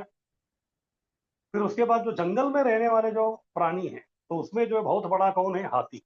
तो उसको भी वो देख रहा है। अभी हो गया वर्णाश्रम, वर्णाश्रम फिर बाद में प्राणी जो है उनका हो गया। लेकिन वर्णाश्रम के परे भी कुछ लोग रहते हैं, उनको अंत्यज कहते हैं। अंत्यजन की जो चंडाल, जो गांव में नहीं रहते, गांव के बाहर उनको रखा जाता है, क्योंकि उनके जो व्यवहार है, उनके जो कार्य है, वो बहुत ही निकृष्ट रहते हैं। उस प्रकार का वो जो व्यक्ति है कौन? शुनि और शोपाक। तो शुनि यानी कि ये जो है बहुत ही निम्न प्रकार का जो है प्राणी समझा जाता है इसको, कुत्ते को। फिर बाद में वो कुत्ते को पकाने वाला चांडाल। सामान्यतः गांव के बाहर उधर जो है रखवाली करने के ये लोग रहते हैं। ये सब लोगों को वो देख रहा है, यानी कि इधर वर्णाश्रम का जो है बहुत बड़ा वैरायटी जो लोग है उनको सब वो देख रहा है। ब्राह्मण को देख रहा है, गाय को देख रहा है, हाथी को देख रहा है, और नीचे कुत्ते को देख रहा है। फिर बाद में कुत्ते पकाने वाले चांडाल को भी देख रहा है। यानी कि पूरा वर्णाश्रम आ गया। वर्णाश्रम में श्रेष्ठ ब्राह्मण और लास्ट चांडाल, ये सबको देख रहा है। लेकिन सबको जो है उनका शरीर के दृष्टिकोण से नहीं देख रहा। उनको जो है शरीर नहीं देख रहे, ब्राह्मण का शरीर है, गाय का शरीर है, हाथी का है, कुत्ते का है, या फिर चंडाल का है, नहीं। केवल उसके अंदर जो आध्यात्मिक स्फुलिंग है, उसका अंदर जो बैठे हुए जो उसका जो आत्मा है, आत्मा के साथ बैठा हुआ जो परमात्मा है, उसको वो देख रहा है। कौन? ये व्यक्ति जो भक्ति कर रहा है, आत्म साक्षात्कारी व्यक्ति। आत्म साक्षात्कारी व्यक्ति केवल आत्मा को देखता है, उसको और नहीं देखता। अभी बाहर की दुनिया में आप देखेंगे तो ये बोलेंगे कि ये व्यक्ति केवल आत्मा को देखता है, तो फिर लोग घबरा जाएंगे, उनको लगता है कि अरे सब भूत उसको दिख रहे हैं करके। लेकिन इधर जो बता रहे हैं ये अलग दृष्टिकोण है। इस प्रकार से जो है ये व्यक्ति विद्या से संपन्न है, विनय से संपन्न है। और वर्णाश्रम में जो अलग अलग प्रकार के जो लोग हैं, ब्राह्मण है या फिर गाय है या फिर हाथी है या फिर कुत्ता है या फिर चंडाल है, इनको जो है पूरा समदर्शी। इधर क्यों बोल रहे हैं? क्योंकि ये जो इधर बता रहे हैं, कौन? ब्राह्मण, गाय, हाथी, कुत्ता और ये जो चंडाल, इसके अंदर भगवान भी जो है सूरुद होके परमात्मा के रूप में बैठे हुए हैं। परमात्मा के रूप में उधर बैठे हुए हैं, यानी कि परमात्मा जो है वो इनको सब जो है समान दृष्टिकोण से देख के वो समदर्शी बने हैं। क्योंकि ये व्यक्ति कौन? ये जो जीवात्मा जो भक्ति कर रहा है, क्योंकि वो परमात्मा का सेवा कर रहा है, तो फिर परमात्मा जैसे ही गुण उसमें आ गए, परमात्मा जैसे ही उसमें गुण आ गए, तो इसी प्रकार से वो व्यक्ति भी समदर्शी बना है। तो समदर्शी बन के वो भी जो है इनके अंदर जो है उनका भौतिक शरीर न देखते हुए उनका जो है आध्यात्मिक शरीर को ही वो देख रहे हैं। इस प्रकार से वो व्यक्ति समदर्शी है। फिर आगे इसके तात्पर्य में प्रभुपाद जी क्या बोल रहे हैं उसको हम लोग कल देखते हैं। तो ठीक है, सबका बहुत बहुत धन्यवाद। वाञ्छाकल्पतरुभ्यश्च कृपा सिन्धुभ्यो च पतितानां पावनेभ्यो वैष्णवेभ्यो हरे कृष्ण। हरे कृष्ण प्रभु जी, दंडवत प्रणाम। कृष्ण प्रभु जी, दंडवत प्रणाम। हरे कृष्ण प्रभु जी, दंडवत प्रणाम। महिला